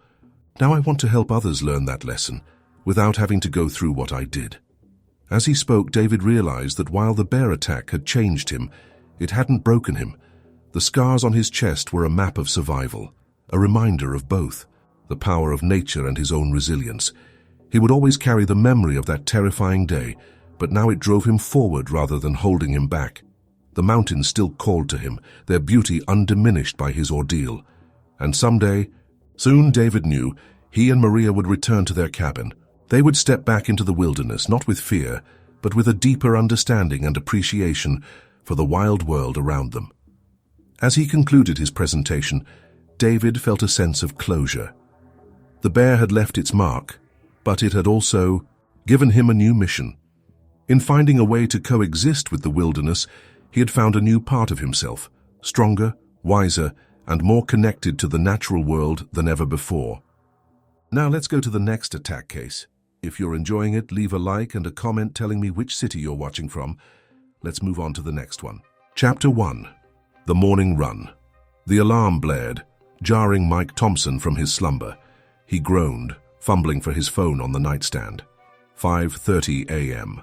For a moment, he contemplated hitting snooze, but the thought of his waiting running shoes and the crisp Alaskan air beckoned him out of bed. Mike swung his legs over the side of the bed, his feet meeting the cool hardwood floor. At 41, he felt every creak in his joints, remnants of his college football days. But the daily run was his ritual, a way to clear his mind before diving into lines of code at his software engineering job. He padded to the kitchen, squinting against the harsh fluorescent light. The coffee maker gurgled to life, filling the air with the rich aroma of freshly ground beans. As he waited for his brew, Mike peered out the window. The sky was still dark, but the first hints of dawn were beginning to paint the horizon in shades of purple and orange. A soft whine drew his attention. Max, his loyal Labrador, sat by the back door, tail wagging expectantly. "Hold on, buddy," Mike chuckled, reaching down to scratch behind Max's ears. "Let me get some caffeine in me first." He poured the steaming coffee into his favorite mug, a chipped souvenir from a coding conference in Seattle, and took a long sip. The warmth spread through his chest, chasing away the last vestiges of sleep. As he sipped his coffee, Mike scrolled through his phone, checking emails and the local news. A headline caught his eye: "Bear sightings increase near Fairbanks." He skimmed the article, noting the ranger's advice to carry bear spray and make noise while hiking. Mike made a mental note to pick up some spray at the outdoor store, but he wasn't too worried. In his 5 years of living on the outskirts of Fairbanks, he'd never encountered anything more dangerous than a moose. Coffee finished, Mike headed to his bedroom to change. He pulled on his favorite running shorts and a moisture-wicking shirt, relics from his last marathon. As he laced up his shoes, Max appeared in the doorway, leash in mouth. All right, Mike laughed. "I'm coming." In the mudroom, Mike grabbed his light jacket and zipped it up. The September mornings were getting chillier, a reminder that winter wasn't far off. He clipped Max's leash to his collar and opened the front door. The pre-dawn air hit him like a splash of cold water, instantly invigorating. Mike took a deep breath, savoring the crisp, clean scent of the Alaskan wilderness. The street was quiet, most of his neighbors still fast asleep. In the distance, he could make out the silhouette of the Alaskan range, a constant, comforting presence on the horizon. "Ready, Max?" Mike asked, looking down at his eager companion. Max's tail wagged furiously in response. "Let's go, then." They set off at an easy pace, their breath visible in the cool air. The familiar route took them past silent houses and into the outskirts of town, where the neat suburban lawns gave way to wild grass and clusters of spruce and birch trees. As they jogged, Mike's mind wandered to the day ahead. He had a big meeting with a client, pitching a new inventory management system. He mentally rehearsed his presentation, going over the key points he wanted to emphasize. Max's sudden bark snapped Mike out of his reverie. A snowshoe hare darted across the path, disappearing into the underbrush. Max strained at the leash, his hunting instincts kicking in. "Easy, boy," Mike soothed, patting Max's head. "Let's leave the wildlife alone, okay?" They continued on, the path narrowing as it wound deeper into the woods. The trees grew denser here, their branches forming a canopy overhead that filtered the growing dawn light. The only sounds were their footfalls on the soft earth, Max's panting, and the occasional rustle of leaves in the gentle breeze. Mike loved this part of the run. Here, away from the distractions of technology and the demands of work, he felt truly at peace. The rhythm of his breathing and the steady pace of his feet hitting the ground lulled him into an almost meditative state. As they rounded a bend, Mike caught movement out of the corner of his eye. He slowed to a stop, peering into the shadows between the trees. For a moment he thought he saw something large move, but then all was still. "Did you see that, Max?" he murmured. Max's ears were pricked forward, but he didn't bark or growl. After a few seconds of silence, Mike shrugged it off. Probably just a moose, he thought. They resumed their run, but Mike found himself more alert now, scanning the woods as they passed. The trees seemed to press in closer, the shadows deeper. He shook his head, trying to dispel the sudden unease. That had settled over him. "Getting jumpy in your old age, Thompson," he muttered to himself. As if in response to his words, a twig snapped loudly somewhere off to their left. Mike's heart rate, already elevated from the run, kicked up a notch. Max stopped abruptly, his body tense. "It's nothing, boy," Mike said, as much to reassure himself as the dog. "Probably just a squirrel or something." But Max wasn't moving. His ears were flat against his head now, and a low growl rumbled in his chest. Mike had never seen his usually friendly lab act like this before. "Max," he said uncertainly, tugging gently on the leash. "Come on, let's go." That's when he heard it, a low, huffing sound that definitely didn't belong to any squirrel. Mike's blood ran cold as he slowly turned towards the source of the noise. There, not 20 yards away, stood a massive brown bear. It was up on its hind legs, easily 7 feet tall, its small eyes fixed intently on Mike and Max. For a moment, that seemed to stretch into eternity, man and beast stared at each other, the forest around them eerily silent. Then Max barked, a sharp, aggressive sound that shattered the stillness. The bear dropped to all fours and Mike's paralysis broke. Every instinct screamed at him to run, but a distant memory of a wildlife safety lecture held him in place. "Easy," he said, his voice barely above a whisper. "Easy now." He began to back, away slowly, tugging Max with him. The bear watched their retreat, swaying slightly from side to side. Mike's heart pounded so hard he was sure it must be audible. His mind raced, trying to remember what to do in a bear encounter. Make yourself look big? Play dead? Or was that for different types of bears? They had backed up maybe 10 feet when Max barked again. The bear's ears flattened and it let out a roar that seemed to shake the very ground. Then, with a speed that belied its massive size, it charged. "Run!" Mike yelled, turning and sprinting back the way they had come. Max bolted, ahead pulling Mike along. Behind them, he could hear the thunderous sound of the bear's pursuit, branches snapping under its weight. In that moment, as the trail blurred beneath his feet and the bear's hot breath seemed to singe the back of his neck, Mike Thompson realized that his peaceful morning run had turned into a desperate race for survival. As Mike and Max unknowingly ventured deeper into the bear's territory, a different drama was unfolding in the depths of the Alaskan wilderness. The brown bear, a massive female known to local wildlife biologists as Bear 237, was stirring from her long winter slumber. The first hints of spring had penetrated her den, a cozy hollow beneath the roots of an ancient spruce tree. Bear 237's eyes fluttered open, her consciousness slowly emerging from months of torpor. She blinked, her vision adjusting to the dim light filtering through the den's entrance. For a moment, she lay still, her mind sluggish from the long hibernation. Then, as if a switch had been flipped, her stomach growled fiercely. Hunger, all-consuming and urgent, flooded her senses. She needed to eat, and soon.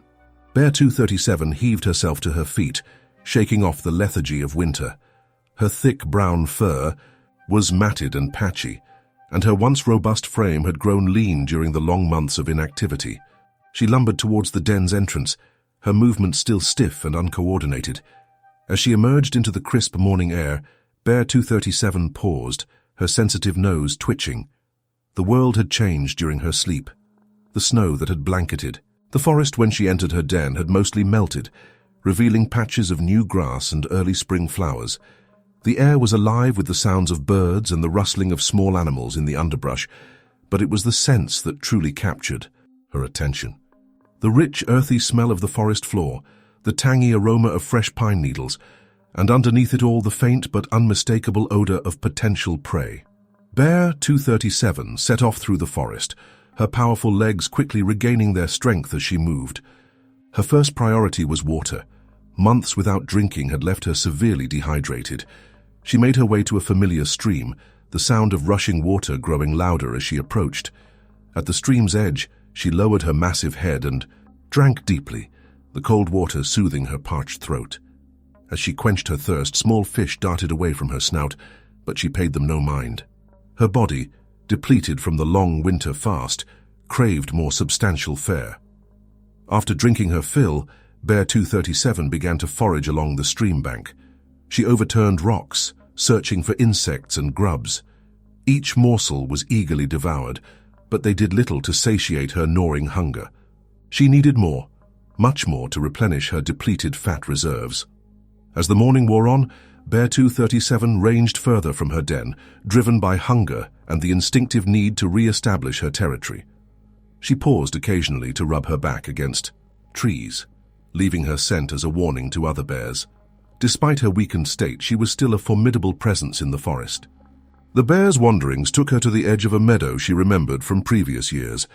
In summers past, this clearing had been a rich feeding ground, full of berries and herbs. Now, in early spring, it offered little in the way of food, but as Bear 237 scanned the open space, her keen eyes caught movement. A young moose calf, likely born just weeks ago, was grazing at the far end of the meadow. Its mother was nowhere in sight. Bear 237's predatory instincts surged. Here at last was a meal substantial enough to begin replenishing her depleted energy reserves. She dropped into a crouch, her bulk surprisingly silent as she began to stalk across the meadow. The tall grass provided some cover, but she would need to close most of the distance before the calf spotted her. Step by careful step, she inched closer, but luck was not on Bear 237's side. A gust of wind swirled through the meadow, carrying her scent to the young moose. The calf's head shot up, its large ears swiveling to pinpoint the threat. In an instant, it bolted, its gangly legs carrying it swiftly into the safety of the dense forest. Bear 237 rose from her crouch, a low growl of frustration rumbling in her chest. The chance for an easy meal had slipped away. Her hunger, momentarily forgotten during the thrill of the hunt, returned with a vengeance. As the day progressed, Bear 237 continued her search for food. She dug for roots, chewed on early spring vegetation, and even managed to catch a few small rodents. But these morsels were far from enough to satisfy her needs. Her body, having burned through nearly all its fat reserves during hibernation, demanded high-calorie, protein-rich food to rebuild her strength. The bear's wanderings took her into less familiar territory. She found herself moving closer to the outskirts of human habitation, drawn by the promise of easy meals. In years past, she had learned that human settlements often meant accessible food sources, garbage cans, compost piles, even the occasional, unattended pet food bowl. As twilight approached, Bear 237 picked up a new scent on the breeze. It was faint but unmistakable, the smell of cooking meat. Her mouth watered and her pace quickened. The rational part of her brain, the part that had learned to be wary of humans and their dangers, was overridden by her desperate hunger. She moved through the deepening shadows, her brown fur blending seamlessly with the darkening forest. The scent grew stronger, guiding her towards its source. Soon she could see lights through the trees, a cabin set back from the main road. Bear 237 paused at the edge of the forest, her small eyes fixed on the cabin. Through an open window, she could see movement inside, humans preparing their evening meal. The smell of cooking meat was overpowering now, setting her stomach to growling fiercely. For a long moment she stood there, torn between hunger and caution. In her weakened state, the promise of an easy meal was almost irresistible. But years of ingrained wariness held her back. She had encountered humans before and knew they could be dangerous. As she debated her next move, a new sound caught her attention. It was distant but growing closer, the rhythmic sound of footfalls and the jingle of a dog's collar. Bear 237's head swiveled towards the noise, her nostrils flaring as she caught a new scent on the breeze. Human and dog, moving closer, coming right towards her. In an instant, Bear 237's focus shifted. Here was potential prey coming to her. The dog, in particular, promised a substantial meal. Her muscles tensed, ready for action. She moved silently into the underbrush beside the trail, her massive form somehow becoming nearly invisible in the deepening twilight. There she waited, every sense alert, as the sound of approach grew louder. Bear 237's breath came in short, quiet huffs. Her hunger, her desperation, her primal instincts all coalesced into a singular focus. As the unsuspecting jogger and his dog rounded the bend, the bear's muscles bunched, ready to spring. In that moment, as Mike Thompson and Max entered her line of sight, Bear 237 made her decision. With surprising speed for her size, she burst from her hiding place, charging directly at the shocked man and his dog. The hunt was on, driven by the bear's desperate need for survival in the unforgiving Alaskan wilderness. The peaceful rhythm of Mike's morning run shattered in an instant. One moment he and Max were trotting along their familiar trail, the next they were face to face with a nightmare made flesh. The bear's roar hit Mike like a physical force, momentarily paralyzing him with sheer animal terror. Time seemed to slow, his senses sharpening to a painful clarity. He could smell the musty odor of the bear's fur, see the yellowish tint of its bared teeth, feel the vibration of its growl in his chest. Max, loyal to a fault, was the first to react. With a ferocious bark that seemed to surprise even himself, the Labrador lunged forward, straining against his leash. The sudden movement snapped Mike out of his trance. "Max, no!" he yelled, his voice cracking with fear. But it was too late. The bear, startled by Max's aggressive display, reared up on its hind legs.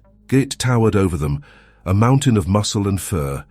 For a split second, Mike's mind registered absurd details. A scar across the bear's snout, a patch of fur missing from its left flank.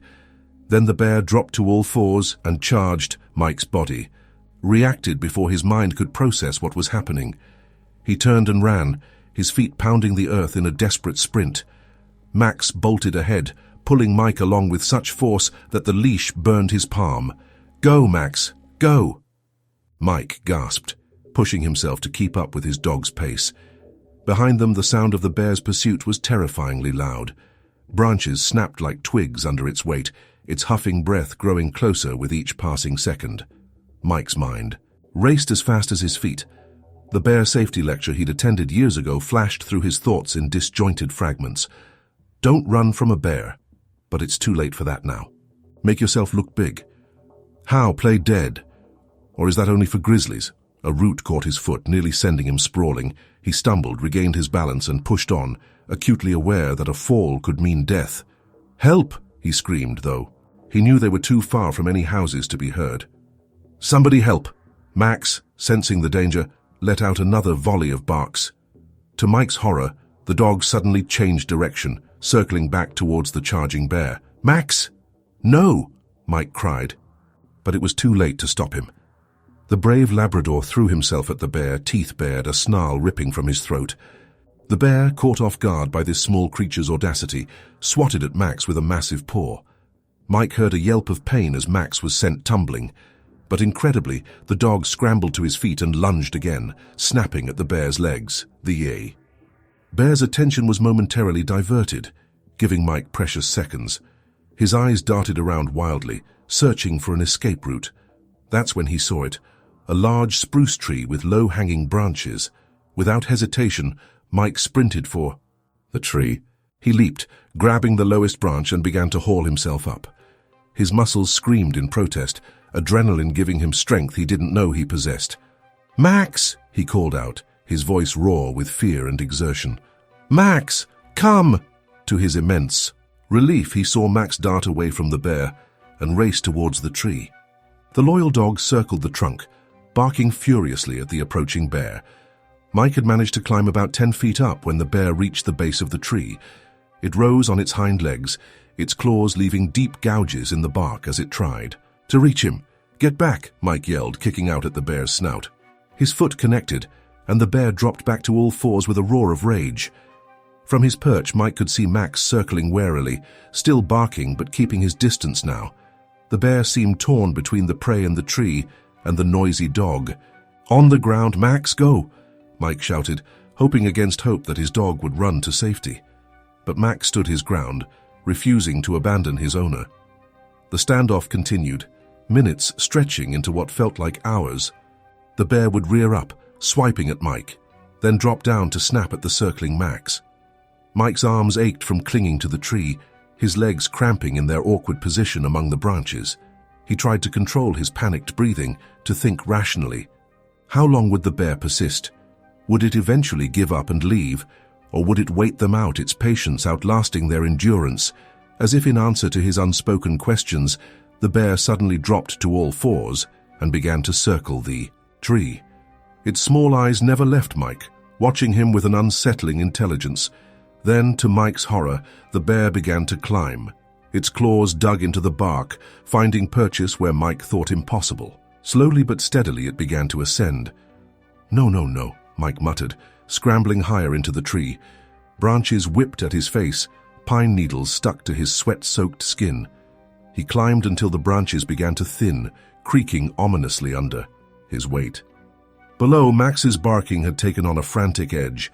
The dog leaped at the tree, trying in vain to reach the climbing bear. Mike looked down and immediately wished he hadn't. The bear was making steady progress, its massive form blocking out everything below. He could hear its labored breathing, smell its rank odor. In that moment, suspended between earth and sky with death climbing steadily towards him, Mike Thompson knew true terror. This was how it would end, mauled by a bear in the Alaskan wilderness, his faithful dog helpless below. But fate, it seemed, had other plans. As the bear reached for the next branch, its considerable weight finally proved too much. With a sharp crack, the branch gave way. The bear scrambled for purchase, its claws leaving deep furrows in the trunk. But gravity won out. It fell crashing through lower branches before hitting the ground with a heavy thud that shook the entire tree. For a moment, everything was still. Mike held his breath, clinging to his branch with white-knuckled hands. Had the fall killed the bear, injured it enough to make it leave? Then he heard a low growl. The bear was pushing itself to its feet, shaking its head as if to clear it. But, instead of resuming its climb, it turned its attention to Max. The Labrador, emboldened by the bear's fall, darted in close, nipping at its heels before dancing away. The bear swiped at him, but Max was too quick. This game of cat and mouse continued, with Max leading the increasingly frustrated bear away from the tree. Mike watched in awe and terror as his dog risked life and limb to protect him. "Max, be careful," he called out, his voice hoarse. As if heeding his warning, Max made a break for the undergrowth. The bear, with a final roar of frustration, lumbered after him. Mike strained to see where they had gone, the forest now dark in the fading twilight. He could hear crashes in the underbrush, growing fainter as Max led the bear away. For a long time Mike remained in the tree, his heart pounding, ears straining for any sound of the bear's return. But as minutes ticked by with no sign of the predator, he began to hope that perhaps the danger had passed. Slowly, painfully, he began to climb down. Every rustle of leaves made him freeze, expecting to see the bear charging back at any moment. But he reached the ground without incident. "Max?" he called softly, peering into the gloom. "Max, where are you, boy?" A whine answered him, and then Max limped into view. The dog was favoring his left front paw, and a gash on his flank matted his golden fur with blood. But his tail wagged at the sight of his owner. Mike dropped to his knees, wrapping his arms around his loyal companion. "Good boy," he murmured, his voice choked with emotion. "You saved my life, Max. You're such a good boy." As the adrenaline began to fade, Mike became aware of his own injuries. His hands were raw and bleeding from his frantic climb, and various cuts and bruises throbbed across his body. But they were alive. Somehow, against all odds, they had survived. With shaking hands, Mike pulled out his phone. No signal. Of course. "Come. It's on, Max," he said, pushing himself to his feet. "We need to get out of here. Let's go home." Together, man and dog began the long, cautious trek back towards safety, both acutely aware that somewhere in the darkening forest, a hungry and now angry bear was still on the prowl. The forest, once a sanctuary of peace for Mike, had transformed into a labyrinth of menace. Every shadow concealed potential danger. Every rustle of leaves sent a jolt of fear through his body. With Max limping beside him, Mike picked his way carefully along the trail, constantly scanning their surroundings for any sign of the bear. "Easy. Boy," Mike murmured, more to calm himself than Max. The Labrador's usual bouncy gait was reduced to a pained hobble, but his ears remained alert, swiveling at every sound. Despite his injury, Max seemed determined to protect his owner, positioning himself between Mike and the deepest shadows. As they trudged on, the full impact of their ordeal began to sink in. Mike's body, initially numb from adrenaline, now screamed with every movement. His hands, raw and bleeding from his desperate climb up the tree, throbbed with each pulse. A sharp pain in his side suggested bruised, if not cracked ribs, likely from his frantic scramble up the spruce. "We made it, Max," Mike said, his voice barely above a whisper. "We actually made it." Max whined softly in response, his tail giving a half-hearted wag. The gash on his flank had stopped bleeding, but the matted fur around the wound looked angry and painful. As they neared the edge of the forest, the distant glow of streetlights became visible through the trees. The sight of civilization, so mundane, just hours ago, now seemed like a beacon of hope. Mike quickened his pace, eager to put this nightmare behind them. Emerging from the tree line, Mike and Max found themselves on the outskirts of their neighborhood. The familiar sight of suburban homes, with their neatly manicured lawns and cars parked in driveways, seemed surreal after their wilderness ordeal. A couple walking their dog on the opposite side of the street stopped and stared. Mike realized. He must be quite a sight. Clothes torn and dirty, hands bloody, face scratched from branches. "Are you all right?" the woman called out, concern evident in her voice. Mike opened his mouth to respond, but found himself at a loss for words. How could he possibly explain what had just happened? We were attacked," he finally managed. "By a bear, in the woods." The couple exchanged skeptical glances. Bears, while not unheard of in the area, rarely ventured this close to town. "A bear?" the man repeated, clearly doubtful. "Are you sure it wasn't a large dog or something?" Mike felt a surge of frustration. "I know what I saw," he snapped, harsher than he intended. "It was a bear, a big one. It almost killed us." The woman's eyes widened as she took in Mike and Max's injuries. "Oh my God, we need to call an ambulance and the police." Mike shook his head. No ambulance, we're okay, just need to get home." The thought of explaining this to paramedics or police was overwhelming. He just wanted to get home, to safety.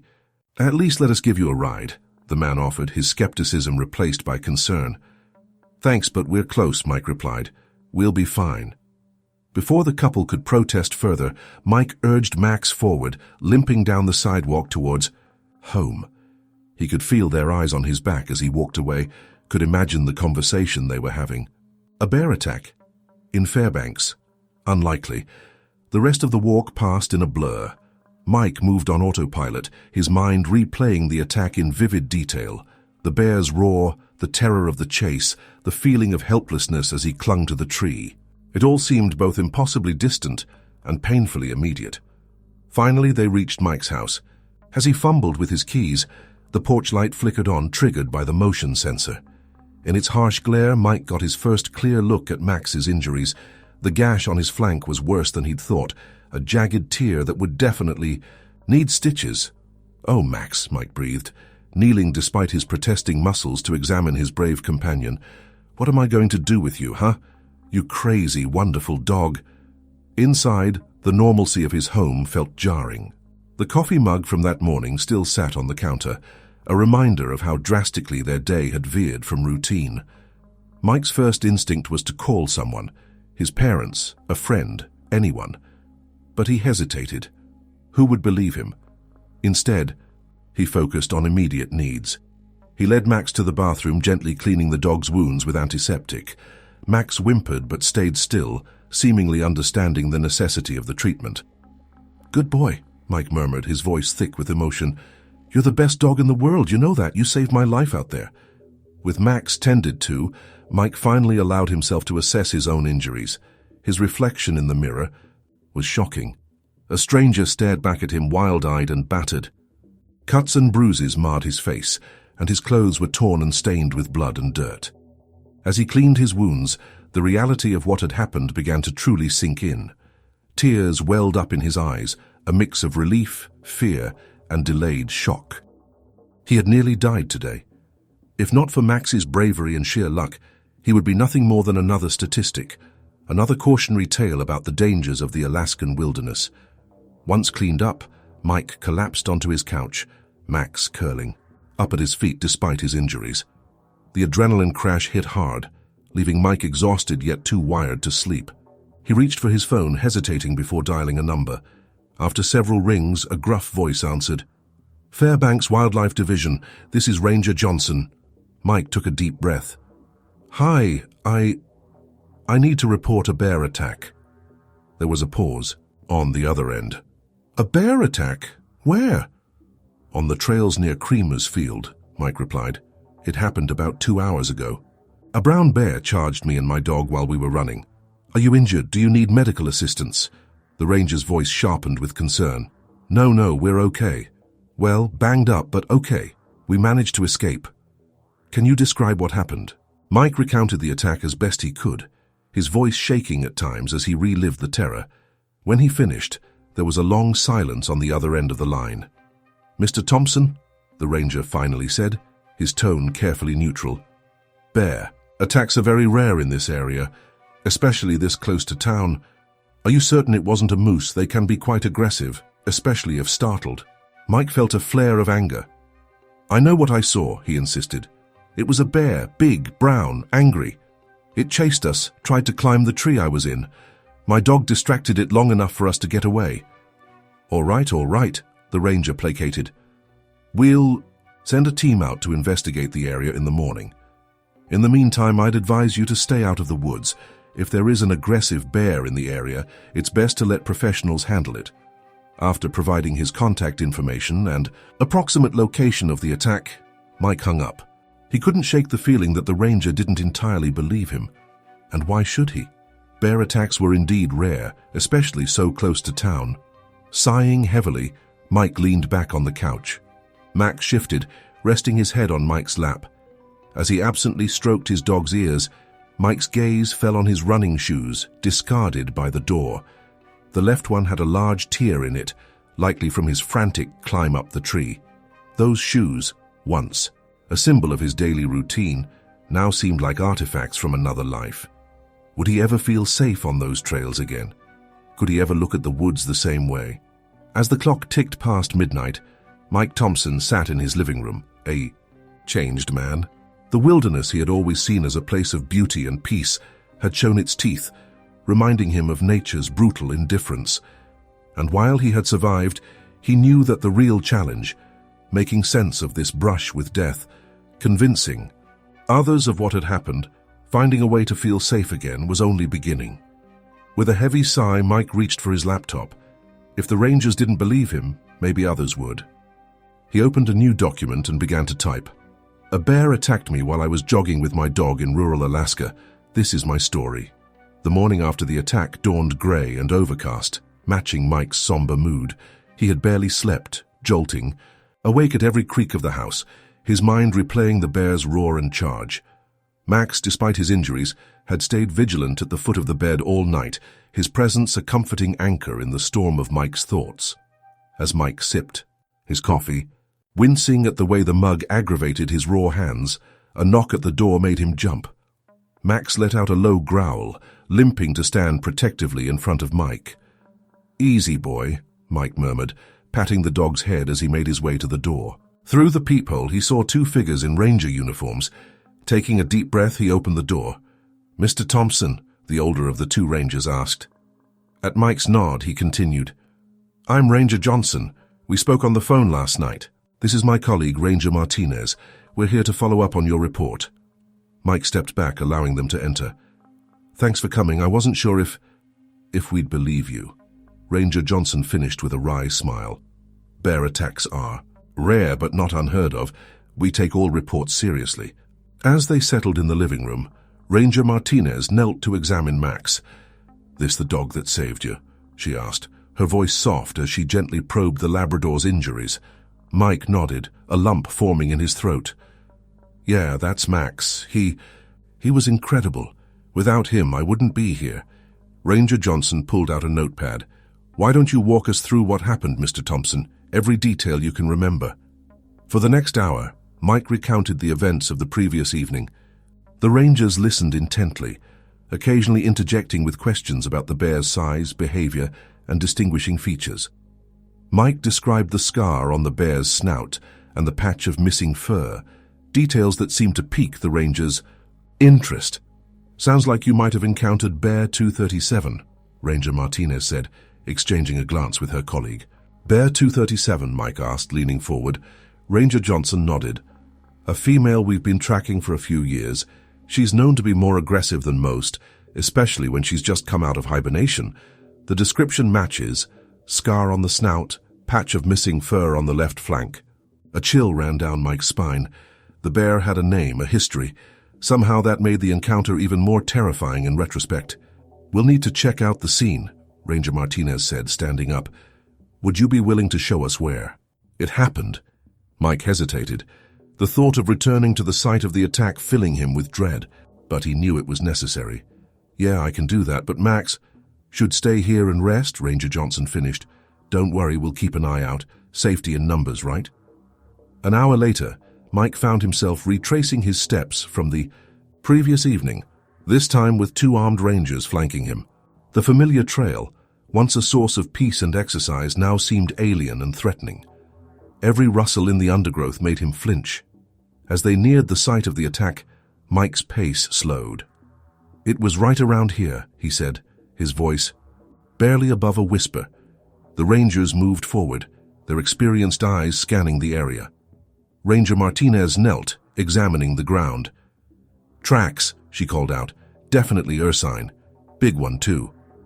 Ranger Johnson joined her, studying the impressions in the soft earth. Heading northwest, he muttered. Towards the river, probably. Mike stood back, watching as the rangers methodically searched the area.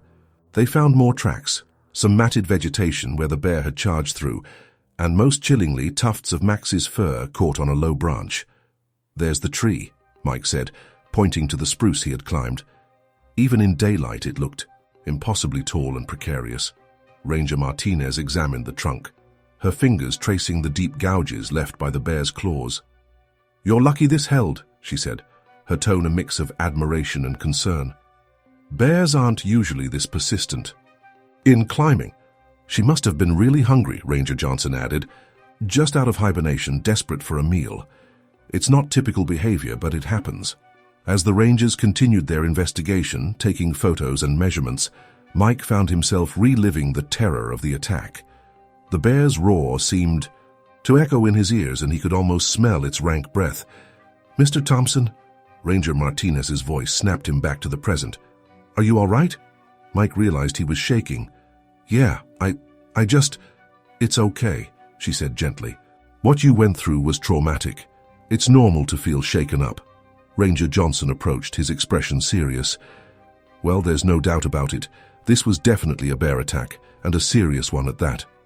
You're lucky to be alive. Mr. Thompson, the confirmation, while validating, did little to ease Mike's anxiety. So what happens now, he asked. We'll increase patrols in this area, Ranger Johnson explained. Set up some trail cameras, see if we can track Bear 237's movements. In the meantime, we'll need to close off this section of the trail. And the bear? Mike pressed. Will you remove it? The rangers exchanged glances. Relocation is our first option, Ranger Martinez said carefully. But if the bear continues to show aggressive behavior towards humans, more drastic measures might be necessary. As they made their way back to the trailhead, Mike's mind whirled with conflicting emotions. Relief that he had been believed, fear at the thought of the bear still out there, guilt at the possibility that the animal might be killed because of their encounter. Mr. Thompson, Ranger Johnson said as they reached their vehicles, I know this has been a difficult experience, but I want you to know that you did everything right. You survived, and that's what matters. Mike nodded, not trusting himself to speak. We'll be in touch with any updates, Ranger Martinez added. In the meantime, try to take it easy, and maybe stick to running on the treadmill for a while, yeah? Her attempt at levity drew a weak smile from Mike. Yeah, I think I can manage that. As the rangers drove away, Mike stood for a moment, looking back at the trail. The forest, which had been his refuge for so long, now seemed like a stranger, beautiful but dangerous, unpredictable. He knew that eventually he'd have to make peace with what had happened, find a way to reclaim his love for the wilderness. But for now, all he wanted was the safety of home and the comforting presence of his loyal Max. With a deep breath, Mike turned and headed back to his house, leaving the silent forest behind. The investigation was over, but he knew that the real work of healing, of understanding, of moving forward, was only just beginning. The days following the bear attack blurred together for Mike Thompson. His world, once filled with the routines of work and daily runs, had shrunk to the confines of his home. The physical wounds were healing, the cuts on his hands scabbing over, the bruises on his ribs fading from angry purple to a mottled yellow. But the psychological scars ran deeper.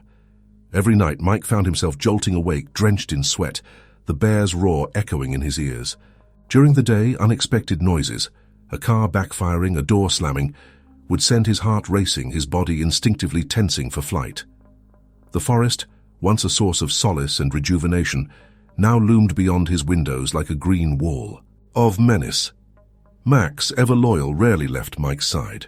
The dog's wounds were healing well, the stitches in his flank a stark reminder of his bravery. Despite his own discomfort, Max seemed more concerned with Mike's well-being, offering comforting nuzzles and watchful companionship. On the third day after the attack, Mike's phone rang. It was Carol from work, her voice tinged with concern. "Mike? Are you okay? You haven't been answering emails and you missed yesterday's team meeting." Mike rubbed his eyes, realizing he'd lost track of time. "Sorry, Carol, I had an accident while running. I should have called in." There was a pause on the other end of the line. "An accident? Mike, what happened? Are you all right?" He hesitated, unsure how to explain. How could he convey the terror, the life-changing nature of what he'd experienced, without sounding crazy? I was attacked by a bear." The silence that followed was deafening. When Carol spoke again, her voice was carefully neutral. "A bear in Fairbanks? Yeah, on the trails near Creamer's Field. It's been investigated by the rangers. They confirmed it." "Oh my God, Mike, I don't even know what to say. Are you okay? Do you need anything?" The concern in her voice brought a lump to Mike's throat. "I'm managing, just need some time to process, I guess." After assuring Carol he'd be back at work soon and promising to call if he needed anything, Mike hung up.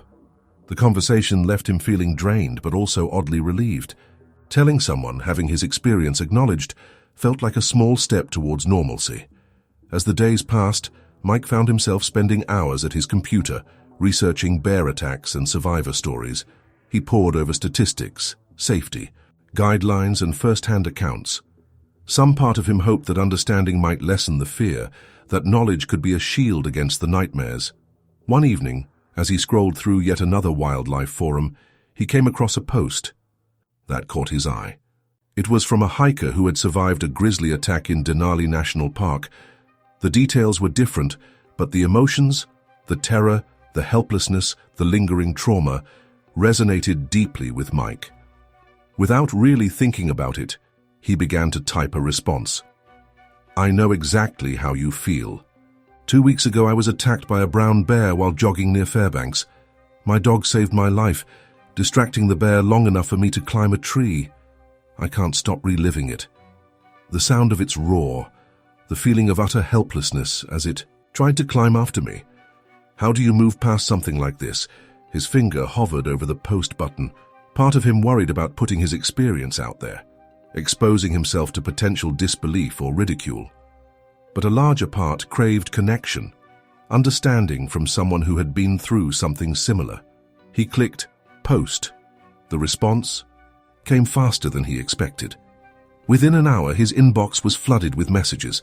Some were from fellow survivors, offering words of encouragement and sharing their own stories of recovery.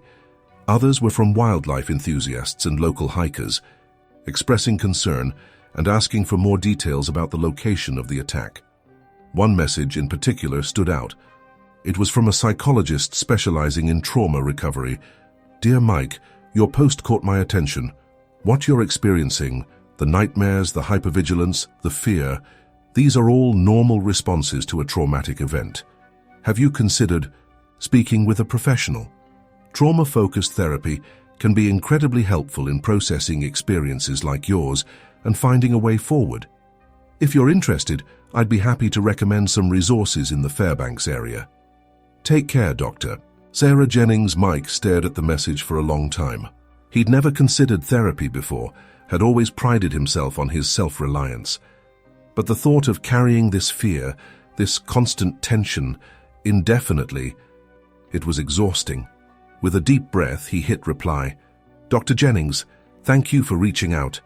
I think I'd like to hear more about those resources." The next morning, Mike woke to find Max whining softly by the front door. The dog's leash hung on its hook, untouched since the attack. Mike felt a pang of guilt. Max had saved his life, had suffered injuries in the process, and here Mike was too afraid to even take him for a proper walk. "Okay, buddy," Mike said, his voice shaky but determined. "Let's do this." His hand trembled as he reached for the leash. Each step towards the front door felt like a monumental effort, but Max's eager wagging, the dog's unwavering trust, gave Mike strength. They stepped outside. The morning air was crisp, the sky a clear Alaskan blue. For a moment Mike's chest tightened, his eyes darting to the tree line in the distance. But Max's gentle tugging on the leash grounded him. They didn't go far, just a short walk around the block. But for Mike, it felt like scaling Everest. Each step away from the safety of his home was an act of defiance against the fear that had kept him prisoner. As they rounded the corner back towards home, Mike's neighbor, Mrs. Callahan, was out watering her flowers. "Mike!" she called out, her face lighting up. "It's good to see you out and about. We were starting to worry." Mike managed a small smile. "Yeah, I had a bit of an accident. Still recovering." Mrs. Callahan's eyes widened as she took in the fading bruises on Mike's face. "Oh my, what happened?" For a moment Mike hesitated, but then, taking a deep breath, he said, "Actually, Mrs. Callahan, it's quite a story. You see, Max and I had an encounter with a bear." As he recounted the tale, Mike felt something shift inside him. The words came easier, the memory, while still frightening, felt less overwhelming. Mrs. Callahan listened with rapt attention, her expressions shifting from shock to concern to admiration. "My word, Mike," she said when he finished. "You and Max are true survivors. You should write this down, share your story. It might help others." "You know," Mike nodded, an idea forming. "You know, I think I might do just that." As they continued home, Mike felt a glimmer of something he hadn't experienced since the attack. Hope. The fear was still there, the trauma far from healed. But for the first time, he could see a path forward. Through therapy, through sharing his story, through small acts of courage like this walk, he would find his way back. The forest might never again be the carefree refuge it once was. But maybe, just maybe, he could learn to see it with new eyes, respecting its dangers, yes, but also appreciating its beauty and the strength he'd found within himself. With Max by his side, Mike walked on, each step a small victory in his journey of recovery. 2 weeks after the bear attack, Mike sat at his kitchen table staring at his laptop screen. The cursor blinked steadily at the top of a blank document, waiting for words that seemed stuck somewhere between his mind and his fingers. He had decided to take Mrs. Callahan's advice and write about his experience for the local community newsletter, but now that he was facing the task, he found himself hesitating. Max, sensing his owner's unease, padded over and rested his head on Mike's knee. The gesture brought a small smile to Mike's face. "What do you think, buddy? How do we even begin to tell this story?" As if in response, Max gave a soft woof and wagged his tail. Mike chuckled, scratching behind the dog's ears. "Yeah, you're right. We just need to start at the beginning." Taking a deep breath, Mike began to type. "A Bear in Our Backyard, A Survivor's Tale," by Mike Thompson. 2 weeks ago, I went for a run in the woods near Creamer's Field with my dog, Max. It was a route we had taken hundreds of times before, a peaceful trail that wound through the Alaskan wilderness we're all so fortunate to have at our doorstep. But on that day, our familiar path became the setting for a life-changing encounter that I feel compelled to share with our community. The words began to flow more easily as Mike recounted the events of that fateful day. He described the initial shock of seeing the bear, the heart-pounding chase, and Max's incredible bravery. As he wrote about clinging to the tree, feeling the bear's hot breath below him, Mike found his hands shaking slightly. He paused, taking a moment to center himself before continuing. "I'm sharing this story not to spread fear, but to raise awareness. We live in a beautiful wild place, and with that comes certain risks. but there are steps we can take to coexist safely with the wildlife around us. Mike went on to include some of the bear safety tips he had learned in his research, as well as information about the ranger's ongoing efforts to monitor bear activity in the area. He ended the article with a note of cautious optimism. "This experience has changed me, there's no doubt about that. But it hasn't diminished my love for the Alaskan wilderness. If anything, it's deepened my respect for the natural world and all its inhabitants. As I continue to heal, both physically and emotionally, I'm grateful for the support of this community. And I'm especially grateful for Max, my brave companion, who quite literally saved my life. Stay safe out there, neighbors. And remember, we're not just residents of Fairbanks. We're guests in a wild and wonderful habitat. Let's treat it and all its inhabitants with the respect they deserve." Mike leaned back, reading over what he had written. It felt good to have put the experience into words, to have shaped the chaotic events into a coherent narrative. He hoped it might help others in the community to be more prepared and aware. The next day, Mike dropped off his article at the newsletter office. Sarah, the editor, greeted him with a warm smile. "Mike, it's good to see you. We've all been hearing rumors about what happened. I'm glad you decided to write about it yourself." Mike nodded, handing over the printout of his article. "It wasn't easy, but I think it's important for people to know. Do you think you'll be able to use it?" Sarah skimmed the first few paragraphs, her eyes widening. "Use it? Mike, this is going to be our lead story. People need to hear this." Looked up at him, her expression serious. "Are you sure you're okay with sharing all this?" "I am," Mike said, surprising himself with how much he meant it. If it helps even one person be more prepared or avoid a similar situation, it's worth it. A week later, the newsletter was distributed throughout Fairbanks. Mike's story was indeed the lead, complete with a photo of him and Max that Sarah had insisted on taking. As he walked Max around the neighborhood that evening, Mike could feel eyes on him.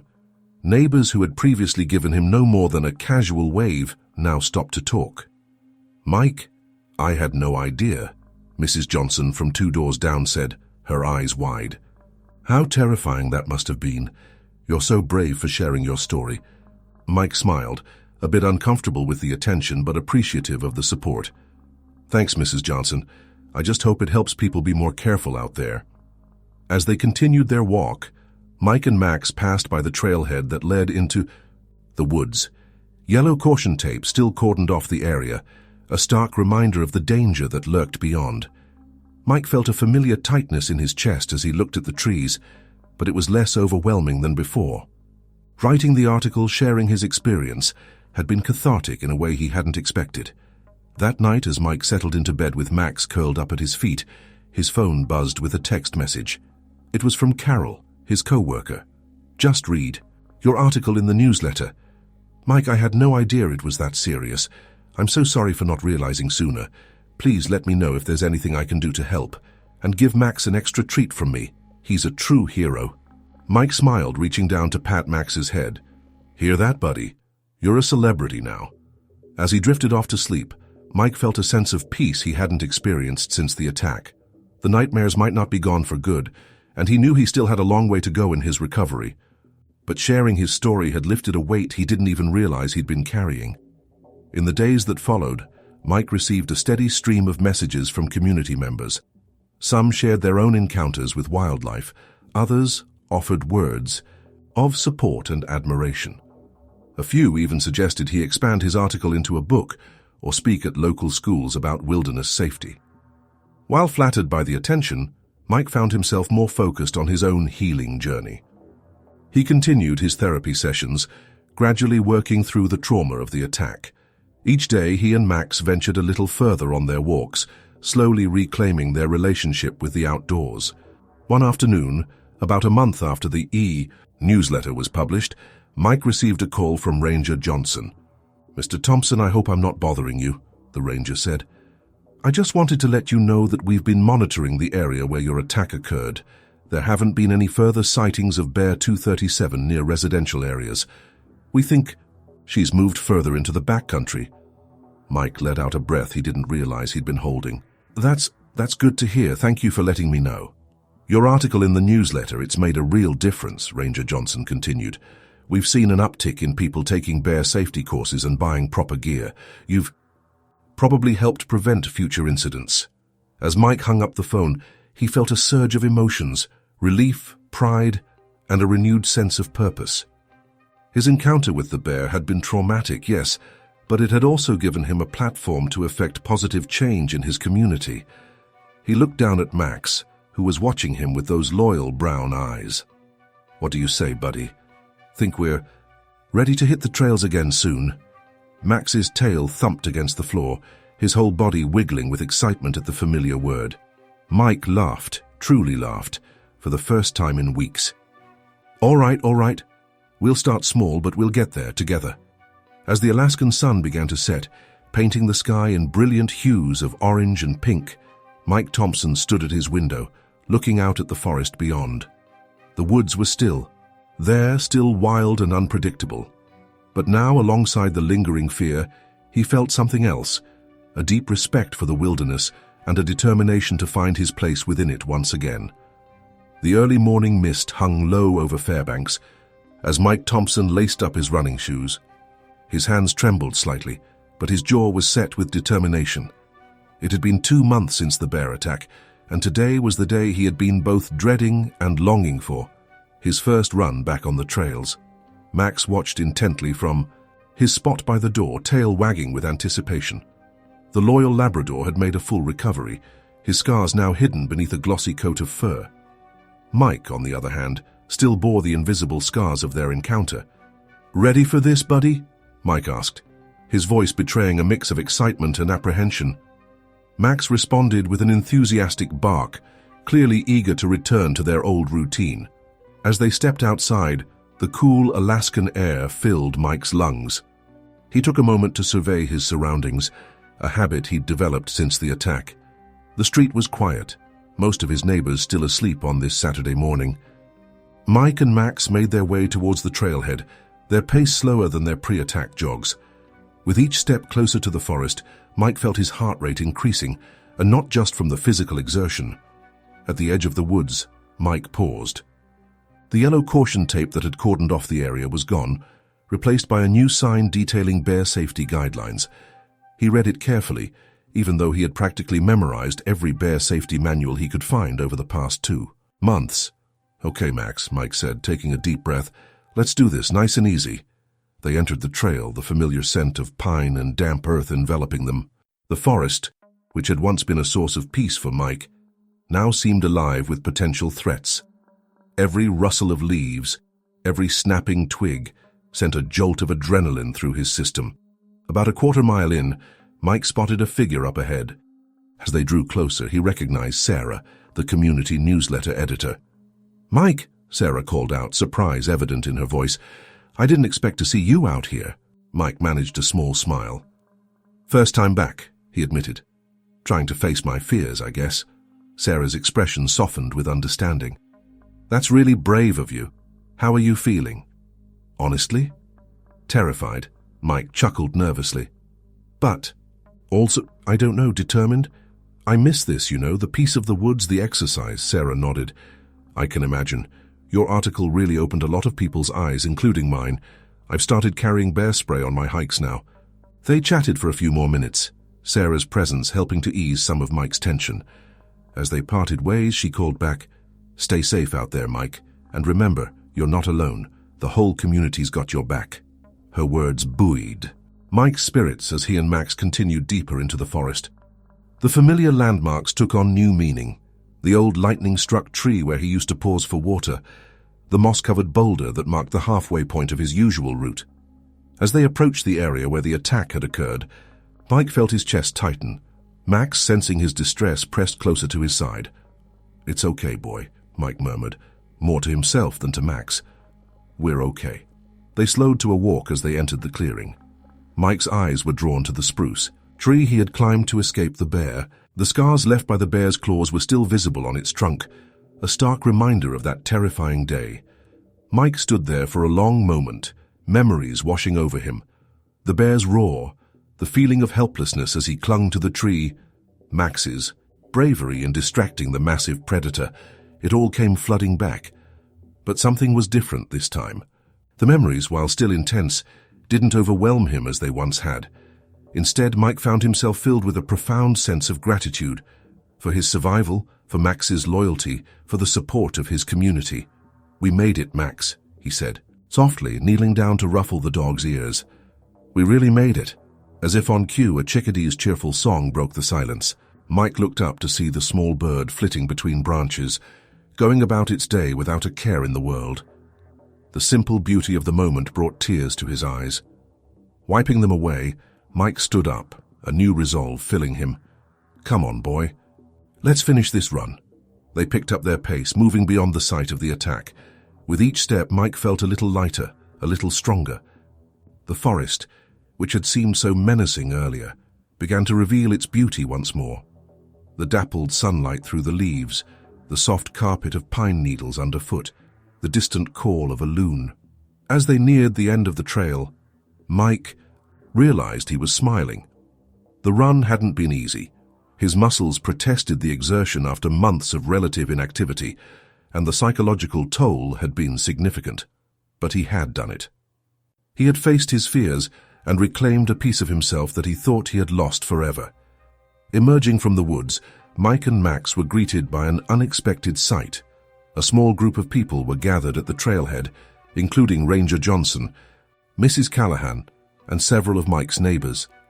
A hand-painted banner hung between two trees reading, "Welcome back, Mike and Max." For a moment, Mike was too stunned to speak. Ranger Johnson stepped forward, a broad smile on his face. "We heard you were planning your first run back today. Thought you could use a little support." Mrs. Callahan piped up, "We're so proud of you, dear. It takes real courage to do what you're doing." Mike felt a lump form in his throat. I don't know what to say. Thank you, all of you." As the group surrounded him, offering words of encouragement and pats on the back, Mike felt a profound sense of community. His ordeal, as terrifying as it had been, had brought him closer to his neighbors, had shown him the strength of the human spirit and the power of shared experiences. Later that evening, as Mike sat on his porch with Max at his feet, he reflected on the day's events. The run had been a significant milestone in his recovery, but he knew it was just one step on a longer journey. There would likely be more challenges ahead, more moments of fear to overcome. But as he watched the sun set over the Alaskan landscape, painting the sky in brilliant hues of orange and pink, Mike felt a sense of peace he hadn't experienced in months. The wilderness, with all its beauty and danger, was a part of him, a part of this community. And while he would always carry the memory of the bear attack with him, he refused to let it define him. Mike reached down to scratch Max behind the ears. "We did good today, buddy," he said softly. "Really good." As if in agreement, Max let out a contented sigh, resting his head on Mike's foot. Together, man and dog sat in comfortable silence, watching as the stars began to appear in the darkening sky. The forest stretched out before them, no longer a source of fear, but a reminder of their resilience, their bond, and the unexpected. Strength they had found in the face of nature's wildest challenges. As autumn painted the Alaskan landscape in vibrant hues of red and gold, Mike Thompson found himself adjusting to a new normal. His morning runs with Max had become a symbol of his ongoing recovery, each step on the trail a small victory over the lingering fears from the bear attack. One crisp Saturday morning, Mike's routine was interrupted by an unexpected knock at his door. Opening it, he found himself face to face with a young woman he didn't recognize. "Mr. Thompson?" she asked, her voice tinged with nervousness. "I'm sorry to bother you, but are you the Mike Thompson who wrote about the bear attack in the community newsletter?" Mike nodded, curious. "That's me. How can I help you?" The woman took a deep breath. "My name is Emily. I had a close call with a bear last week while hiking. I've been having trouble sleeping, jumping at every sound. Then I remembered your article. I was wondering if maybe we could talk." For a moment, Mike was taken aback. He hadn't considered that his story might resonate so deeply with others. "Of course," he said, stepping aside to let her in. "Come on in. Would you like some coffee?" As they settled in the living room, Max padding over to greet the visitor, Emily began to share her story. She had been hiking alone when she stumbled upon a black bear and her cubs. The mother bear had charged, stopping just short of Emily in a bluff attack. I knew what to do in theory, Emily explained, her hands shaking slightly as she held her coffee mug. But in that moment, all that knowledge just vanished. I was terrified. Mike listened intently, recognizing the fear in her eyes. It's different when you're actually in that situation, he agreed. The fear can be paralyzing. They talked for over an hour, Mike sharing coping strategies he'd learned in therapy, and Emily expressing her relief at finding someone who understood her experience. As she was leaving, Emily turned to Mike with gratitude in her eyes. "Thank you," she said softly. "I feel less alone now, less broken." Mike smiled, feeling a warmth spread through his chest. "You're not broken, Emily. You're a survivor, just like me." After Emily left, Mike found himself deep in thought. If his story had helped Emily, how many others might be struggling silently with similar experiences? The next day, Mike reached out to Sarah at the community newsletter. "I've been thinking," he said when she answered the phone, "how would you feel about running a series of articles on wildlife encounters and safety? Not just bears, but moose, wolves, all the creatures we share this land with." Sarah's enthusiasm was palpable. "Mike, that's a brilliant idea. We could feature different stories each week, along with expert advice on safety and conservation. Would you be willing to write the introductory piece?" Mike agreed, and over the next few weeks, he threw himself into the project. He interviewed local rangers, wildlife biologists, and other Alaskans who had experienced close encounters with wildlife. Each conversation deepened his understanding of the delicate balance between humans and nature in their rugged state. As the series began to run in the newsletter, the response from the community was overwhelming. Letters poured in, sharing personal stories and thanking the newsletter for addressing such an important topic. Mike found himself stopped on the street by neighbors who wanted to discuss the latest article or share their own wilderness experiences. One evening, as Mike was walking, "Max, he ran into Ranger Johnson near the trailhead." "Mike!" "Just the man I wanted to see," the ranger called out. "Got a minute?" They fell into step together, Max trotting happily ahead. "I've been reading your series in the newsletter," Ranger Johnson began. "It's making a real difference, you know. We've seen a significant increase in people signing up for wilderness safety courses and properly preparing for outdoor activities." Mike felt a surge of pride. "That's great to hear. I'm just glad something positive could come out of my experience." The ranger nodded thoughtfully. "Actually, that's what I wanted to talk to you about. We're planning a community outreach event next month focused on wildlife awareness and safety. We were hoping you might be willing to speak at it, share your story firsthand." Mike hesitated. The thought of recounting his experience to a large group was daunting. But then he remembered Emily and all the others who had reached out to him. "I'd be honored," he said finally, "as long as Max can join me on stage." Ranger Johnson laughed. "Wouldn't have it any other way. That dog's a local hero." In the weeks leading up to the event, Mike worked with the rangers to prepare his presentation. He decided to focus not just on the attack itself, but on his journey of recovery and his deepened appreciation for the wilderness. The night of the event arrived, and Mike found himself facing a packed community center. As he took the stage, Max a reassuring presence by his side, he saw familiar faces in the crowd: Emily, Mrs. Callahan, his co-workers, and many others he'd connected with through his articles. Taking a deep breath, Mike began his speech. "6 months ago, I went for a run in the woods and came face to face with one of nature's most powerful creatures. I stand before you today not just as a survivor of a bear attack, but as someone who has gained a new perspective on what it means to coexist with the wild world around us." As he shared his story, Mike could see his words resonating with the audience. He spoke of fear and recovery, of the importance of preparation and respect for nature. He emphasized the need for conservation and responsible interaction with wildlife. "The bear that attacked me was not a villain," Mike concluded. "It was a wild animal acting on instinct in a world that we have increasingly encroached upon. Our challenge and our responsibility is to find ways to coexist safely and respectfully with the creatures that call this land home." The applause that followed was thunderous, as people approached him afterward to share their own stories or ask questions. Mike felt a sense of purpose he hadn't experienced before. His ordeal, traumatic as it had been, had opened up a new chapter in his life. Later that night, as Mike sat on his porch with Max, he gazed out at the forest edge. The trees stood silent and dark, but no longer seemed threatening. Instead, he felt a profound connection to the wilderness and a deep commitment to fostering understanding between his human community and the natural world they inhabited. "We've come a long way, haven't we, boy?" Mike mused, scratching Max behind the ears. The dog looked up at him with those loyal brown eyes as if in agreement. As the northern lights began to dance across the sky, painting the world in ethereal greens and purples, Mike Thompson smiled.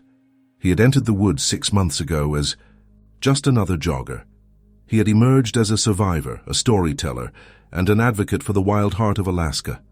Whatever challenges lay ahead, he was ready to face them, with a newfound respect for the untamed beauty of the land he called home. A year had passed since Mike Thompson's fateful encounter with the bear. The Alaskan wilderness, once a source of terror, had slowly reclaimed its place as a sanctuary in Mike's life. His morning runs with Max had become a cherished ritual again, albeit with a newfound respect for the wild and a canister of bear spray always at his hip. On this particular morning, Mike stood at the trailhead, taking in the crisp autumn air. The forest was alive with color, the leaves a vibrant tapestry of reds, oranges, and golds. Max sat patiently at his side, tail wagging in anticipation. "Ready, buddy?" Mike asked, double-checking the bear spray on his belt. Max gave an enthusiastic bark in response. As they set off down the familiar path, Mike reflected on the journey of the past year. The physical scars had long since healed, but the emotional impact of the attack had shaped him in ways he never expected. His series of articles in the community newsletter had evolved into a regular column, Wild Encounters, where he shared stories of wildlife interactions and safety tips. About a mile into their run, Mike and Max came across a young couple on the trail. The man and woman were studying a map, looking slightly lost and nervous. "Morning," Mike called out as he approached. "You folks all right?" The woman looked up, relief evident on her face. "Oh, thank goodness. We're a bit turned around. This is our first time hiking here, and well..." She trailed off, glancing anxiously at the dense forest around them. Mike smiled reassuringly. "No worries, it can be a bit confusing if you're not familiar with the area. Where are you trying to get to?" As the man described their intended route, Mike noticed the brand-new bear bells attached to their backpacks and the canisters of bear spray at their hips. A wave of satisfaction washed over him.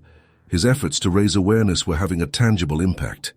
"You're actually not far off," Mike explained, pointing out their location on the map. "Just take the next left fork, and you'll be back on track. And good job with the bear bells and spray, by the way. Always better to be prepared." The woman nodded earnestly. "We read all about it in the community newsletter. Those Wild Encounters articles have been so helpful. We're from Anchorage, just up for the weekend, but we made sure to read up before coming out here." Mike felt a surge of pride. "Well, I'm glad to hear the articles have been useful. I'm Mike, by the way, Mike Thompson." The couple's eyes widened in recognition. "Wait, Mike Thompson, the one who wrote those articles, the one who survived the bear attack?" the man asked, incredulous. Mike chuckled, slightly embarrassed by the recognition. "One and the same. And this is Max, the real hero of that story." The couple marveled at the coincidence, peppering Mike with questions about his experience and asking for additional tips. Mike obliged, happy to share his knowledge and reinforce the importance of respecting wildlife. As they parted ways, the woman called back, "Thank you, Mike. Your stories have made us more confident about exploring the outdoors. You're making a real difference." Mike waved goodbye, a warm feeling spreading through his chest. He and Max continued their run, the rhythm of their footfalls a steady counterpoint to the sounds of the forest around them. As they neared the spot where the attack had taken place a year ago, Mike felt the familiar tightening in his chest.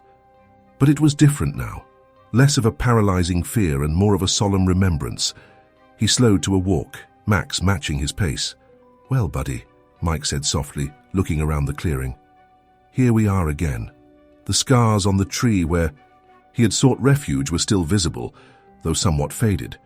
New growth had sprung up around the area, nature's way of healing and renewing itself. Mike took a moment to stand in silence, paying respect to the place that had changed his life so dramatically. As they stood there, a rustling in the underbrush caught their attention. Mike tensed instinctively, his hand moving to the bear spray. Max's ears perked up, but he remained calm at Mike's side. From the bushes emerged a young black bear, its nose twitching as it foraged for berries. It was smaller than the bear that had attacked them, likely a juvenile learning to fend for itself. Time seemed to stand still as man and bear regarded each other. Mike's heart raced, but not with the blind panic of a year ago. Instead, he felt a mix of awe and respect for the creature before him. The bear, seemingly uninterested in the human presence, continued its foraging. Mike slowly and quietly began to back away, keeping his eyes on the animal but careful not to make direct eye contact. Max, trained over the past year to remain calm in such situations, followed Mike's lead without a sound. Once they were at a safe distance, Mike let out a breath he didn't realize he'd been holding. "That's how it should be, Max," he whispered. "Us and them, sharing the space, respecting each other's presence." They made their way back to the trailhead without further incident. As they emerged from the forest, Mike saw Ranger Johnson pulling up in his truck. "Mike, Max," the ranger called out, waving. "How was the run today?" Mike jogged over, a smile on his face. "It was good. Really good, actually. We had quite the morning, helped some lost hikers, reminisced at the old spot, and even had a peaceful encounter with a young black bear." Ranger Johnson's eyebrows shot up. "A bear encounter? How'd that go?" Mike recounted the experience, emphasizing how different it felt from the attack a year ago. The ranger nodded approvingly.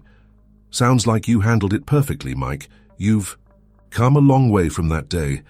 I found you all banged up and terrified." "Couldn't have done it without all the support," Mike replied. "The community, you rangers, the therapy, it all helped. And of course this guy right here." He patted Max's head affectionately. Ranger Johnson smiled. "Well, I'm glad to hear it. Actually, I was hoping to catch you. We're planning a new initiative to expand our wildlife education programs in schools. Given your experience and your way with words, we were wondering if you'd be interested in being involved.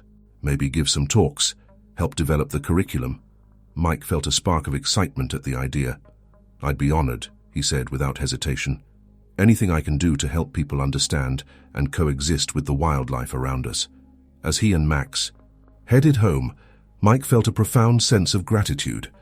The bear attack had been a traumatic, life-altering event, but it had also opened up new paths he never could have anticipated. He had found a voice as a writer, become an advocate for wildlife awareness, and deepened his connection to the community and the wilderness he called home. That evening, as the sun dipped low on the horizon, painting the sky in brilliant hues of orange and pink, Mike sat on his porch with Max at his feet. He looked out at the forest edge, feeling not fear but a deep, abiding respect for the wild beauty of Alaska. "You know, Max," he said, scratching his loyal companion behind the ears, "life has a funny way of working out. A year ago, I thought that bear had taken something from me, but now I see it gave me something too, a purpose, a new perspective." Max looked up at him with those soulful eyes, as if in agreement. As the first stars began to twinkle in the darkening sky, Mike Thompson smiled, at peace with the wilderness and his place within it. The journey hadn't been easy, but he had emerged stronger, wiser, and more connected to the wild heart of Alaska than ever before.